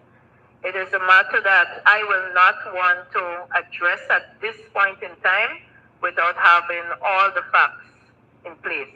I'm sure at one of our follow-up press conferences when we have further details on that matter, we will be able to adequately address. You referred to an incident. There appear to be several incidents at that polling place. The one you're referring to that is circulating, and another late this afternoon about half an hour before the close of polls, when there was an outage between the same parties, some claiming that persons were being offered contracts at the polling place, and another claiming that APNU agents were frustrating the process. And APNU agents claiming that PPP people were offering contracts to voters. Right. Well, again, Abina, we have not officially received those reports from our team, and therefore I would not want to prematurely offer any comment on such a matter without having all the details on that. At the follow-up press conference, I'm sure we'll have some more details for you in relation to that. Dennis Shabal, I know you may not be able to give us a figure, but can you say, based on what you've been hearing from your colleagues, what has been the vote turnout like in terms of whether it was steady, slow, or any other description you feel is appropriate? And secondly, can you say why no proper testing was done of the Perry tool to avoid a crash of the website? This probably could have been avoided, some experts say, with the relevant testing and the purchasing of the necessary capacity. Thank you very much, Mr. Shabral. I like to deal with numbers. And so to prematurely tell you about turnout will be really a hit and miss. Our observation, what might work for you may not work for us, but from a GECOM standpoint, as the electoral management body, I prefer for us to look at numbers before we make such a pronouncement on turnout. As it relates to the query tool, I see present with us in the room this evening, we have the Information Technology Advisor from the UNDP, who has been offering support to GECOM in relation to its IT needs. And we have done a considerable amount of testing on the portal. And even now, as I mentioned, we continue to ensure that we monitor it closely. I think in the IT world, once some of these systems are crowded at a particular time, we may very well experience this kind of hiccup. And hence, that's why we've been urging persons way in advance to ensure that they use that tool to check their polling station. Again, it is unfortunate, but I think the work that was done by our technical team to ensure throughout the day that that did not remain for a long period is commendable, and that they've been able to quickly resolve those matters. Ms. Ward, Julia Johnson, finally. I'm going to take you back to the ability of some people who are defending promptly. And I'm saying this because I was at a polling station where I saw this firsthand. You spoke about the presiding officer being the person who would have been able to handle such things promptly. It did not happen, at least at the two incidents where it seemed as though people were looking for higher authority to allow these differently abled people to vote. That's one. Would you comment on that? What is the process employed there? And at my polling station, in fact, the gate to the outer building, at 6:30, two of the polling booths were ready and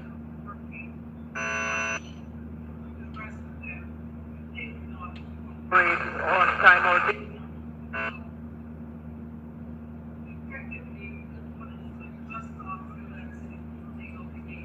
We did have people waiting there, but on the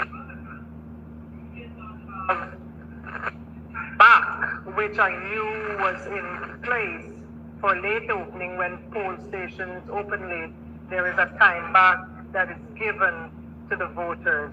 I know you're going to tell me about people being in the line at the close of poll, but I saw at least two people going into that specific polling station and being told that they closed at 5:55. Thank you so much for bringing that to our attention, Ms. Johnson. Let me address the first issue, again, as it relates to dealing with persons with disabilities. GECOM has continuously been engaging I think it's the National Commission on Persons with Disabilities. And of course, we continue to receive recommendations in that regard. One of the issues that we face there, Julia, is the fact that these things, a lot of what may be required, needs legislation. And outside of that, we may not be able to implement some of those recommendations. Again, it's quite unfortunate that the training that our staff were given was probably not adhered to at those specific polling stations, because on the other hand, I've seen images, even witnessed at some polling stations today, presiding officers facilitating persons with disabilities. I don't know if those issues were resolved and those persons were able to eventually cast their ballot, but I will hope that that has happened, that whether the presiding officer then sought the guidance of their respective DROs and they were able to properly execute that task, that would be my hope that that has happened. As it relates to the late opening of the polling station, I am happy to report that maybe that was maybe a very small percentage where that may have happened. Again, I am not sure what might have been the issue that contributed to the late opening of poll. But in relation to the matter that the poll closed at 1 minute to 6, that is of concern to us, and I hope that you may be able to help us with that information in relation to that polling station. And this is something that we may have to look at because legally the poll closes at 6 and every minute counts in relation to that.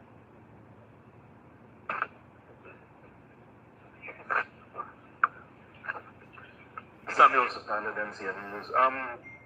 Ms. Ward, have there been any major challenges with persons utilizing the folio passport or the folio loan? We have not recorded any challenges. This is a legal provision in the amendment of the Representation of the People Act that caters now for persons to vote with a valid passport and a valid driver's license. Even outside of any form of identification, a voter, once they're listed on that official list of electors, they can vote without an ID card, without any form of identification, because there is a system in place to identify that voter. And as you rightly mentioned, the provision of the folio, to do that, it is what is the procedure, and I've not received any complaints and should not have any complaints in any voter being able to cast their ballot because they didn't have a form of identification. Of course, an oath of identity is administered to that person before they're allowed to proceed to cast their ballot. I see a question over here. Hi, good night. Fiona Morrison, I'm from the Ghana Council. I've seen on Facebook tonight some activists posting what appears to be copies of statements of poll and coming to their own conclusions. What is your appeal to the general public and to politicians in terms of them awaiting credible and official results? Right. We have issued several appeals in relation to this matter. And again, for us at GECOM, I want to remind persons that GECOM is the only authority to release the election results. If you've noticed, we've even stayed away from preliminary results. And so I want to urge persons, and as you've mentioned, political parties, to desist from doing that.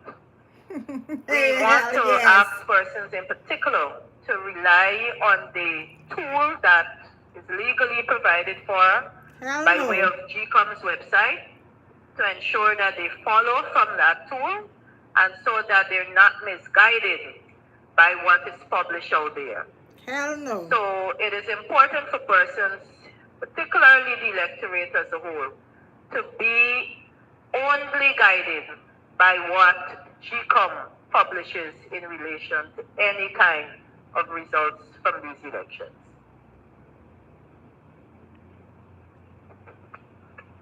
Hi, good night. Tamika Garnett from the Guyana Times. My first question is pertaining to a picture that was circulating of national cyclist or former national cyclist Orlando Grace posting a picture of his ballot. Would you be, I don't know if that's authentic, so you can confirm whether or not that was actually authentic.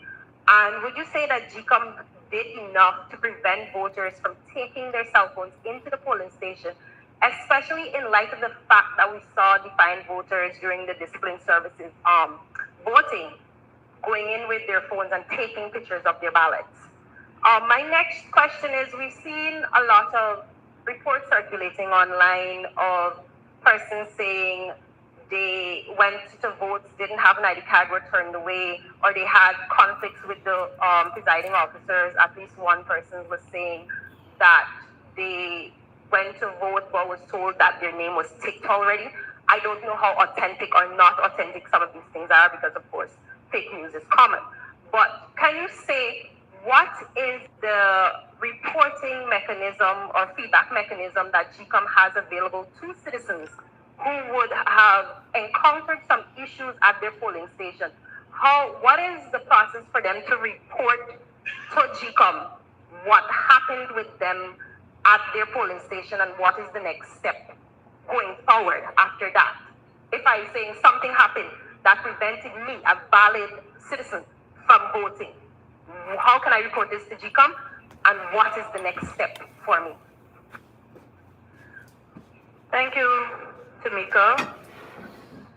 As it relates to your first question, again, GECOM does not have the requisite or has not been mandated with investigative capacity. And therefore, as it relates to the ballot circulating on Facebook, while it is alleged that it belonged to a certain person, GECOM does not know that. And therefore, anything as it relates to investigating the origin of that photograph lies in the hands of the police. You've also followed on with that question as it relates to whether GECOM has done enough to put the mechanism into motion as it relates to not allowing persons to enter the polling station with their phones on, off, whatever. I'm sure that as you traverse today,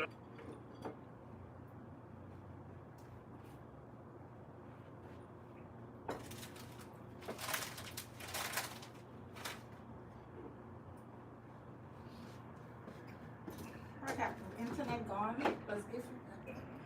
you would have noticed that even prior to that, several notices by way to this matter. I have seen the internet is playing again. I'm hungry.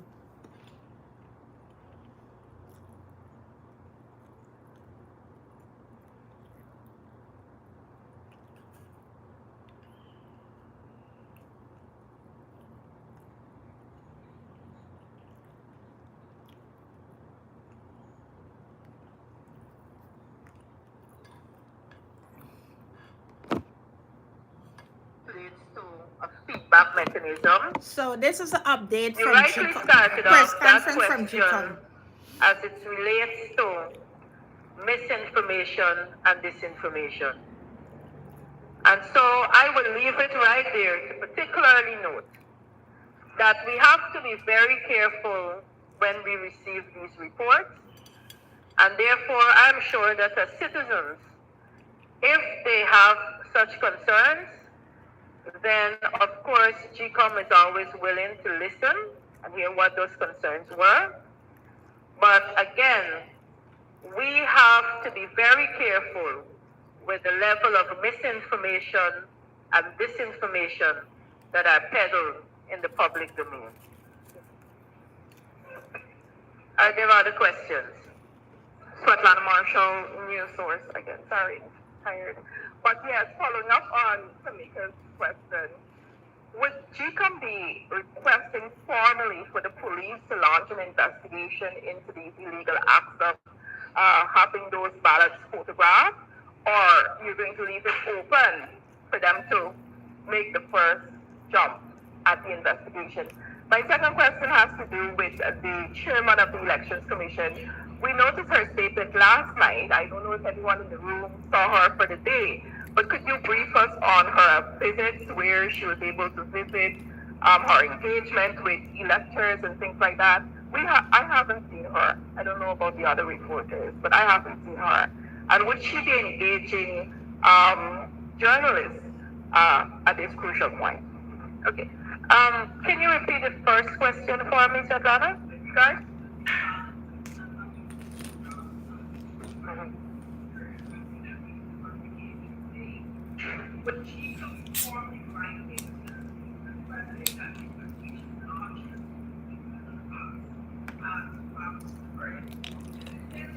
Or it would be up to the police to launch an investigation.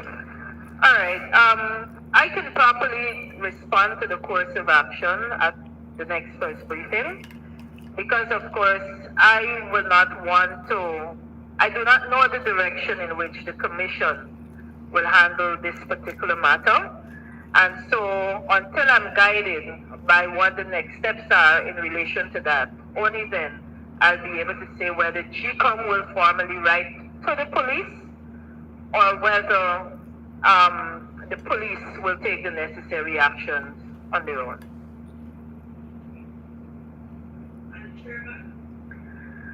So I'm sure that at some point that the chairman will engage the media. Of course, you know that for the purpose of the declaration, that is a mandate that falls under the commission.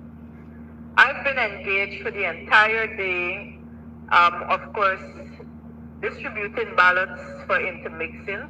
That's the discipline forces ballots, and therefore I do not have a record as to where the chairman may have visited. I'm sure that she was out and about somewhere, but I'm sure that sometime throughout this period, you may be able to have an engagement.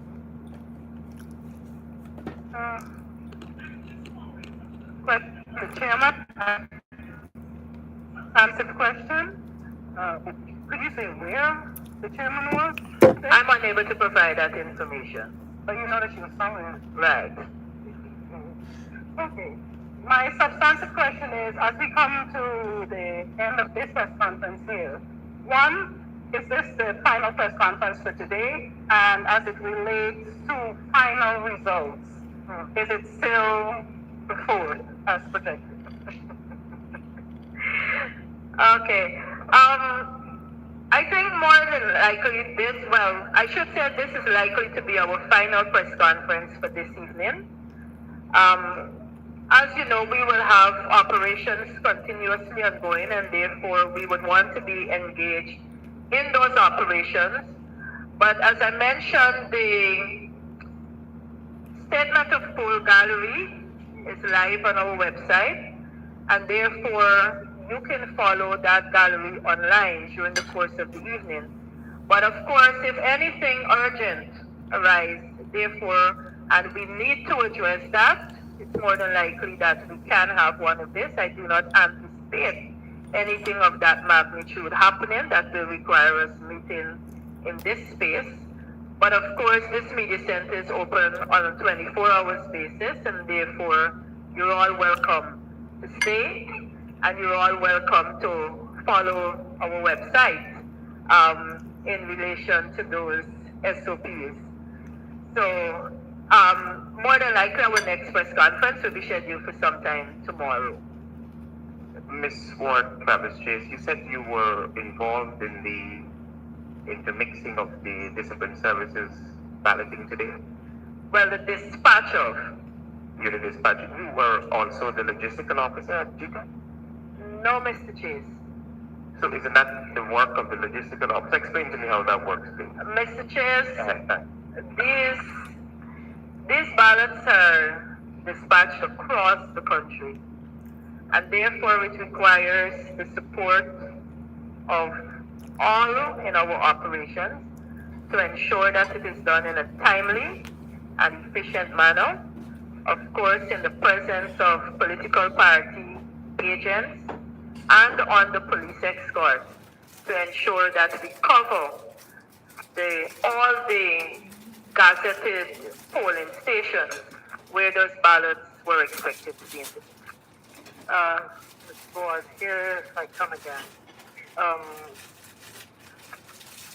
First, mixing discipline services ballots today. That's one. Two, spoke to the young lady on the other side of the room about the statements of poll being available on social media. But there's nothing that GECOM can do because those are posted. And if them and post them, if an illegal act, as I am aware, would you say whether or not that has changed? And of course, the results we were told yesterday should be available on the 4th, and you did not definitively answer that a short while ago to myself. So I'm asking you again, thanks. Julia, you're really trying to pin me down on that. And I don't want to be very malicious at this point in a very sensitive environment to say that the law permits us 15 days. But of course, as always, we understand the anxiety, and we have committed to delivering those results within the shortest possible time. And of course, taking into account all the legal provisions that are in place. When I say legal provisions as it relates to the request for recounts, if there are requests for recounts and we have to facilitate those recounts, then it means it may shift those anticipated timelines. But of course, we want to ensure that this process concludes within the shortest time possible. Julia, as it relates to your question, as it relates to the statement of poll, I know when the young lady asked a question, she was particularly referring to a particular statement of poll. And I've just received a statement from the Chief Election Officer in relation to that particular statement of poll. And so, while it will be shared with this statement, will be shared with you after this press conference, I will take the liberty of reading this statement. It says, GECOM rejects the publication of fake statement of poll. The Guyana Elections Commission has noted the publication of a fake statement of poll at 1 minute past the scheduled close of poll. GECOM wishes to make it abundantly clear that it is impossible for the counting of the ballots at any polling station to have commenced.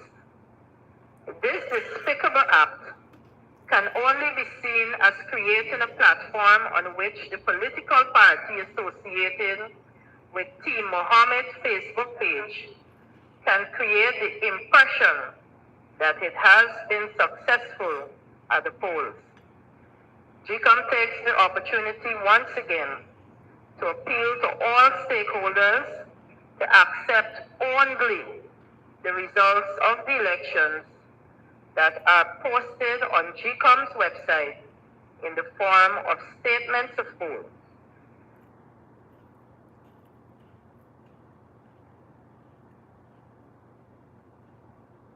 Two, the official declarations made by the supernumerary returning officers for the district and sub-districts respectively, and the national results to be declared by GECOM.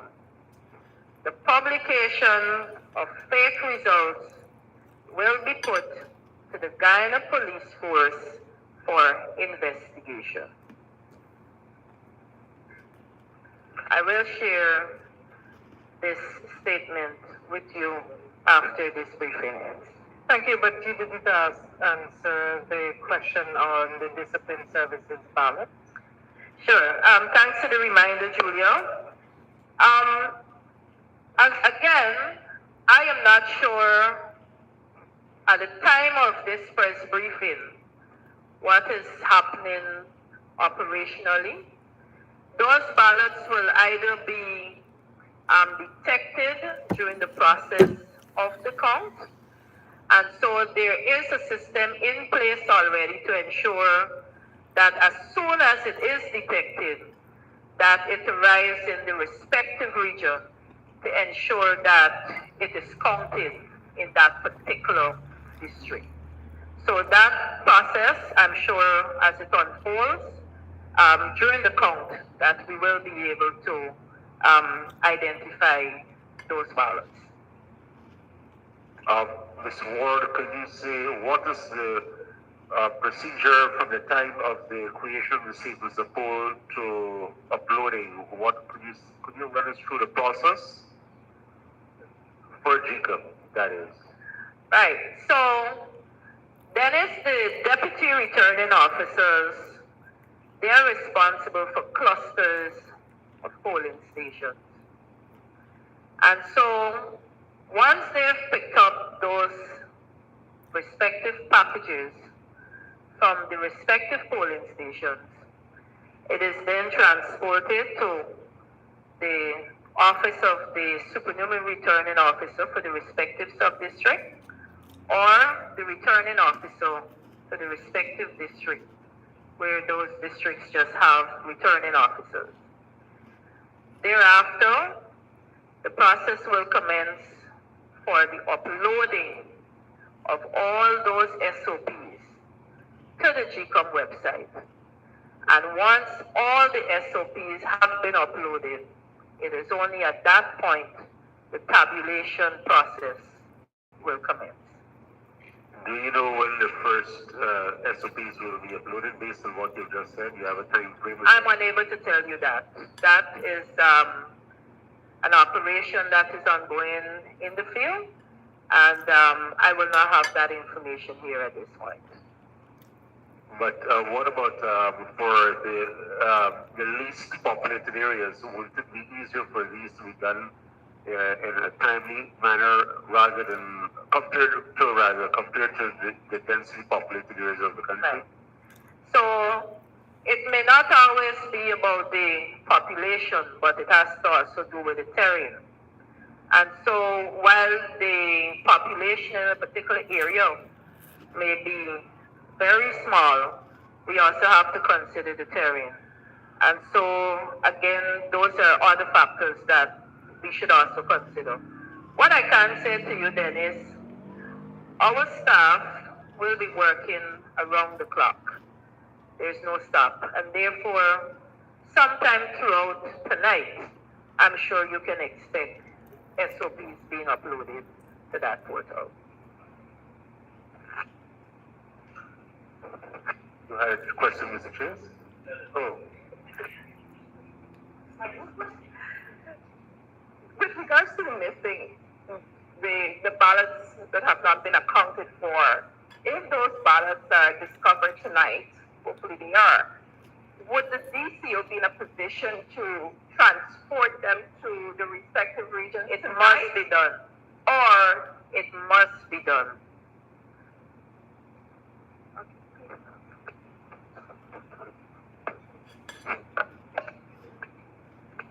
Pertaining to my earlier question about the mechanism for feedback, if a person, a citizen has a grievance or a question or a concern about what happened to them, I don't think I clearly understand how the voter is supposed to contact GECOM. Is there a hotline? Is there a section on the website? Where do I go as a voter who was aggrieved in my voting process? Where do I go at GECOM to lodge my report? So we have the various layers: the supernumerary returning officers, the returning officers, chief election officer. So either of those persons can ensure that they reach out to. Again, Tamika, when you asked that question, it was with that note of misinformation. And I would hope that that was indeed the case, and those persons were able to cast their ballots today.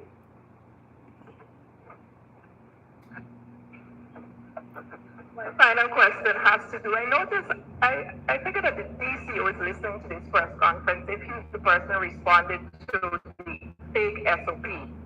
Now, why was it that he quickly responded to that and said that GECOM would request that a police investigation be launched into those fake SOPs?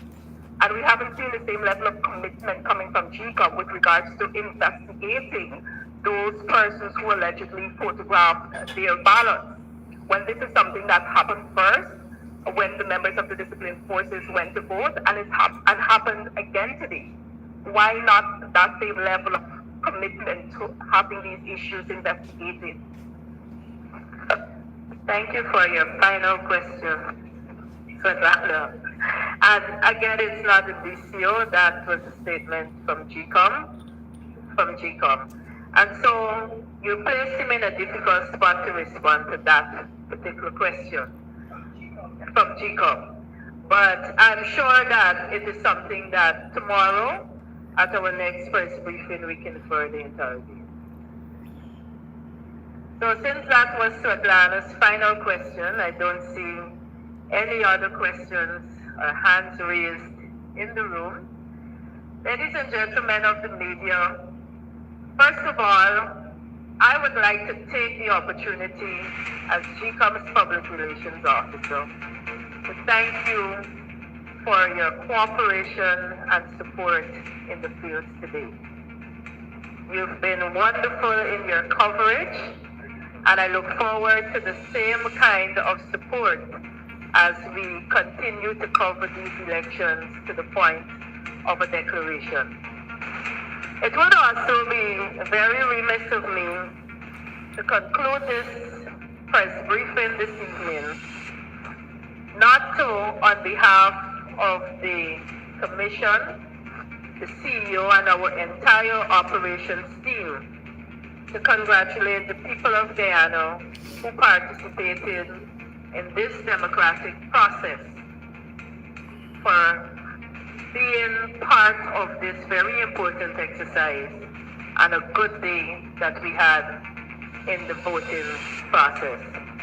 Ladies and gentlemen, thank you very much, and I look forward to seeing you more at this media center as we continue to engage over the coming days. Thank you very much, and have a pleasant evening.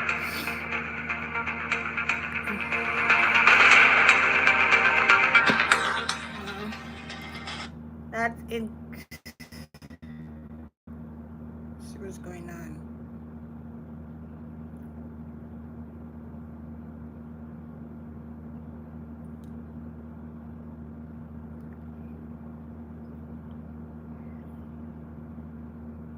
Well, that is GECOM press conference.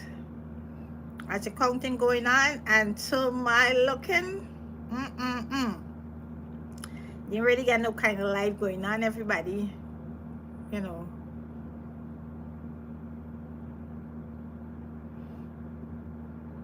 Focus on the counting. So anyway, it looked like win is on the way. Win is on the way. Okay, so let's have a chat with. See, God, this phone just give me heart of a charge. I gotta damn.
Win targets 130,000 votes in Region 4. The We Invest in Nationhood.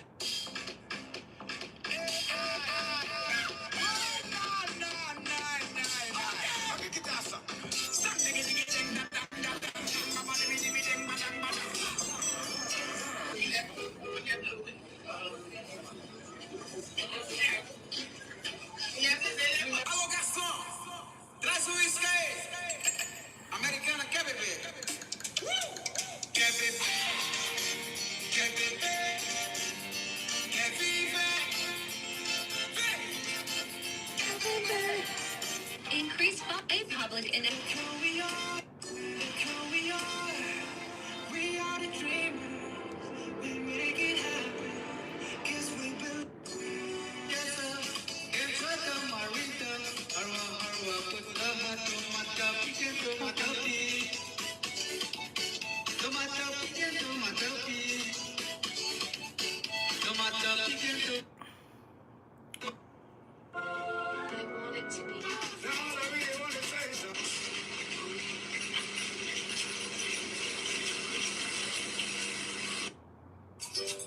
yes, near the polling station at the hill.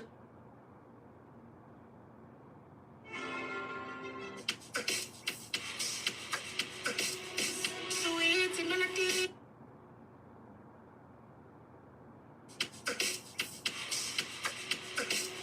Sweet melody.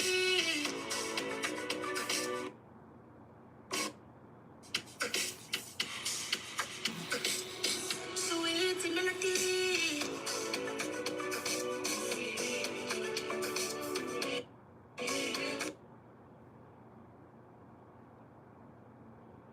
Walk like a champion, talk like a champion. What a piece of money can tell me when you get it. Walk like a.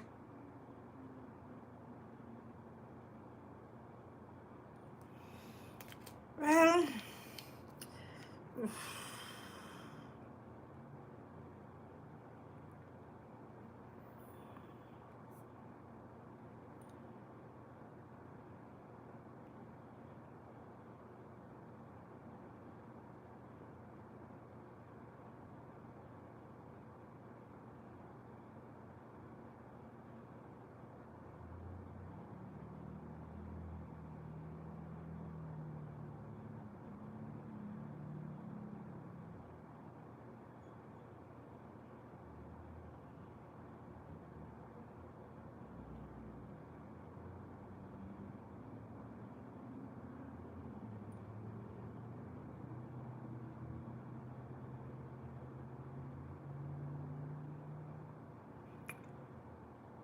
I'm just looking right now. It's just slow back again because, you know,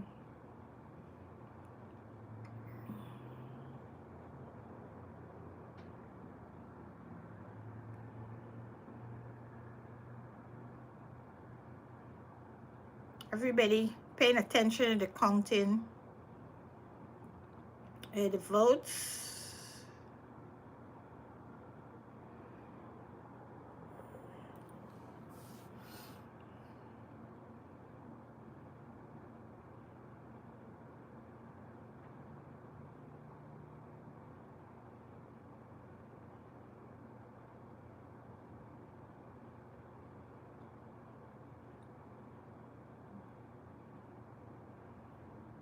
So folks, it's quiet. Nothing more is, you know, coming up here.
I'm looking for.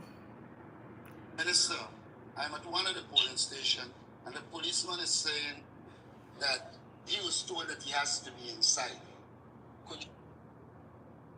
First election station, and the police minister, I'm at one of the polling stations, and the policeman is saying that he was told that he has to be inside. Could you say where the policeman should be? I spoke to the police about this matter, and they're supposed to be spreading the message.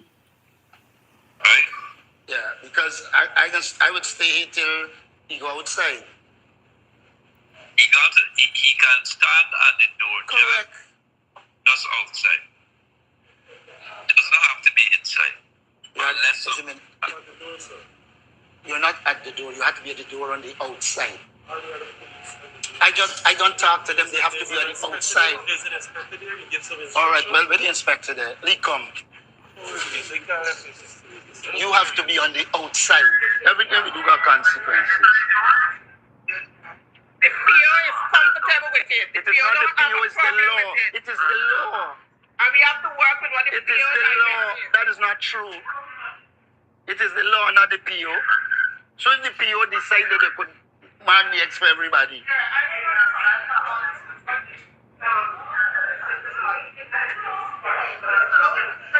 Minister, I'm at one of the polling stations, and the policeman is saying that he was told that he has to be. He was told that he.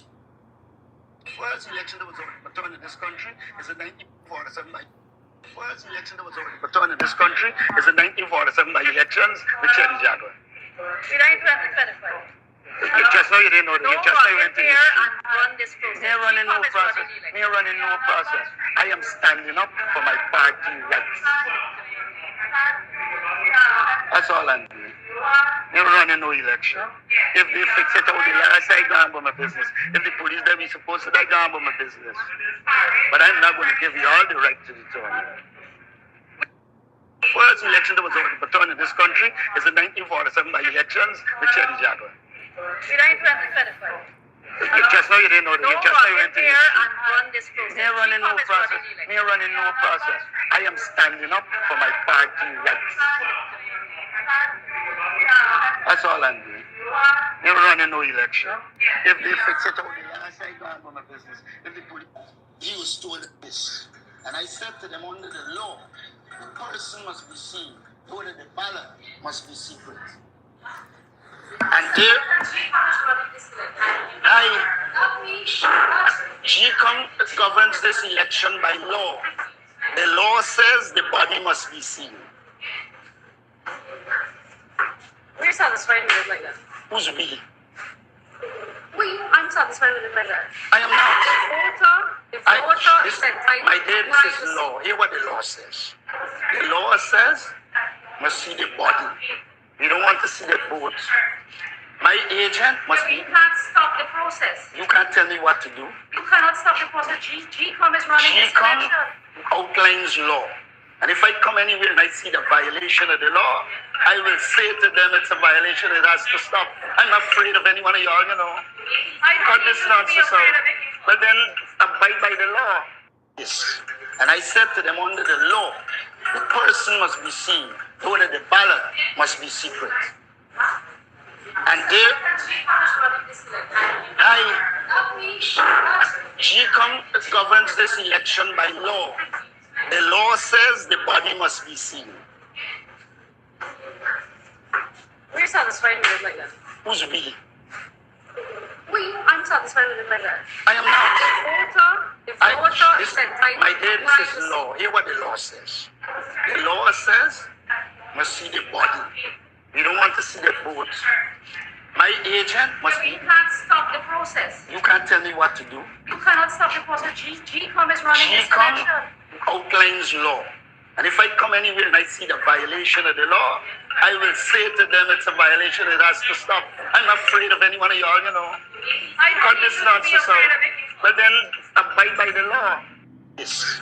And I said to them under the law, the person under the law, the person. Good afternoon. So quick update on how the voting process is going in Georgetown. Most of the polling stations in Georgetown opened on time. Good morning, everyone. My name is Kelly Burritt. See the body of the person. GECOM law. They're saying that the agents are comfortable. The issue is not whether the agents are comfortable. The issue is what the law says. The law said they should be seen. Then a policewoman come with arrogance and ignorance, a good combination, to say the police have got to be stay there. Even after the Minister of Home Affairs told her what the law was. Were you in touch with the minister at the time? Yes, I was in touch with the minister. And the minister agreed that the person should be outside of the polling station. That the police officers should be outside of the polling station.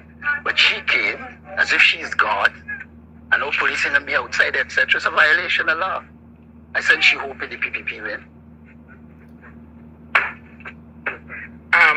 There's another minister here represented. Did you have a discussion with the minister? We had an exchange. I wouldn't say a discussion.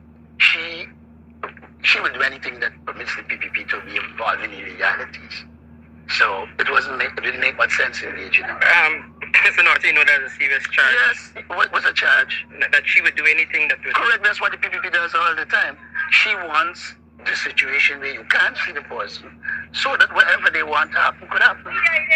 But we will keep monitoring it. Where do you go from here? In as much as there are so many polling stations. No, I will select the polling stations that I go to and deal with the issues that I have to deal with. Are you comfortable that the situation you spoke to has been resolved? No, but I decided I won't push it.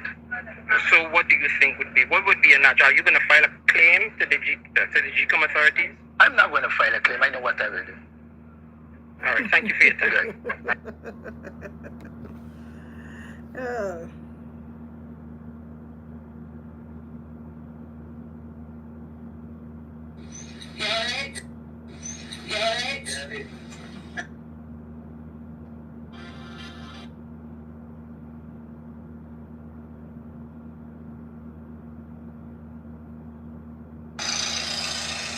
Yagan national ID card?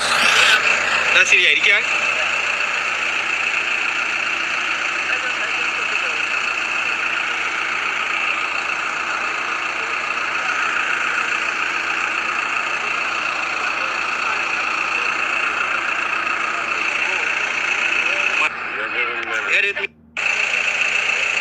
Yagan national ID card? That's the ID card?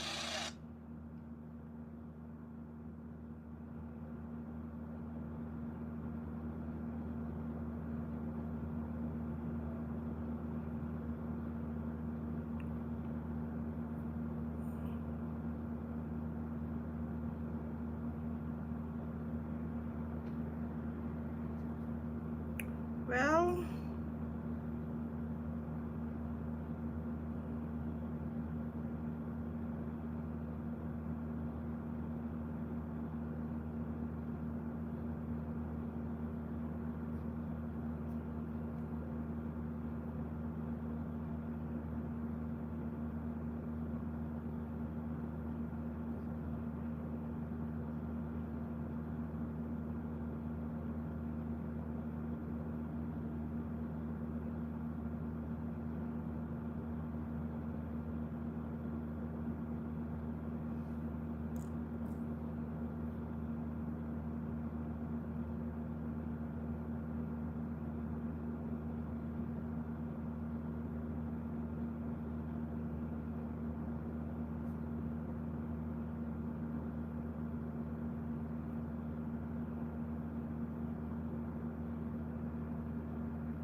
So we hope that it can be faster throughout the country, because we want everyone to ensure that they can cast their vote before 6 p.m.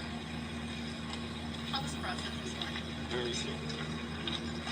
Very slow, because they just had about 5 persons in front of me. It took 30 minutes. So we're hoping that it can be faster. Mr. Muhammad also noted the importance of voting as he encouraged others to ensure they cast their time just after casting his vote to encourage others.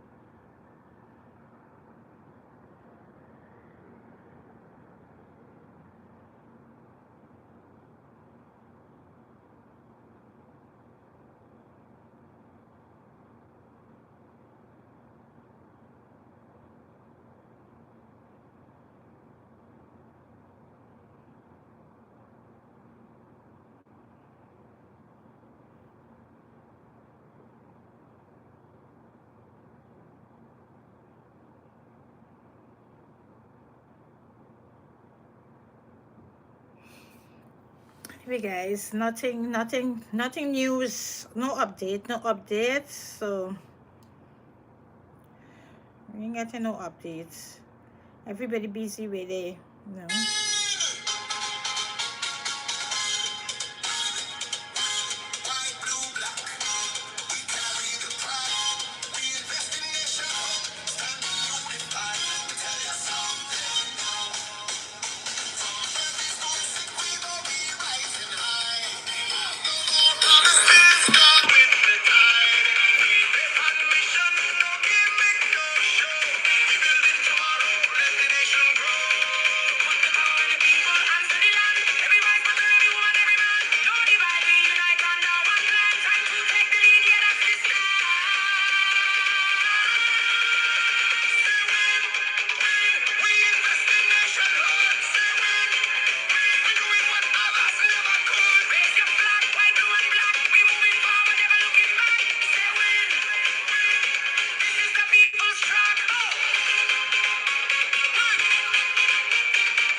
I think this race is between PPP and Win. APNU's out. The air is hard. Oh gosh. APNU. The air is hard. People talk, you see. Can't just go sit in opposition and doing nothing for the people. Like nobody's seeing your fight, you just sit down. Call me election, here I come. No.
Forward Guyana getting some, pulling in some votes though.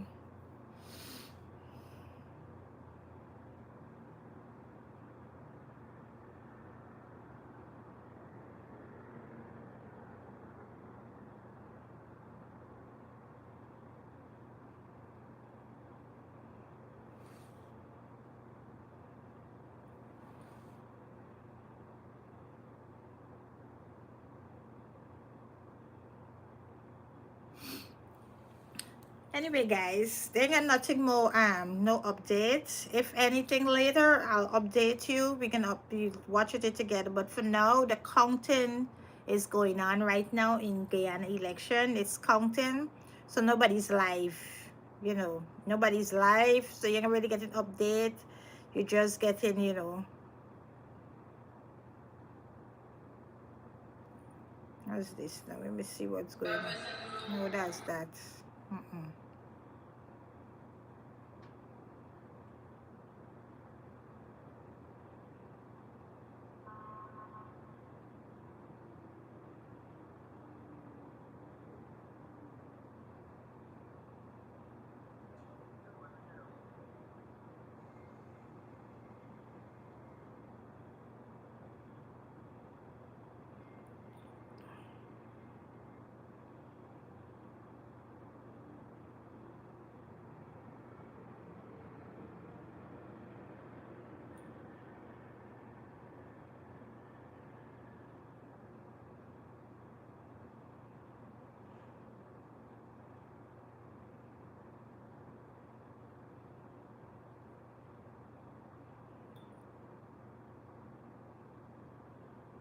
So nothing is going on right now. Everybody glued with the counting and nobody's live, so I can't just stay here. So the SOPs is coming out, it's counting, and to me, when gonna be the election very soon, very shortly. Anyway, guys, I have to go. Until again, if anything major come up, I will come back and update, but I will keep watch, so you know. But nothing is going on. Nothing is going on right now. So you guys have a good one, and remember to be good on purpose with a purpose. Have a good one, guys. Bye bye.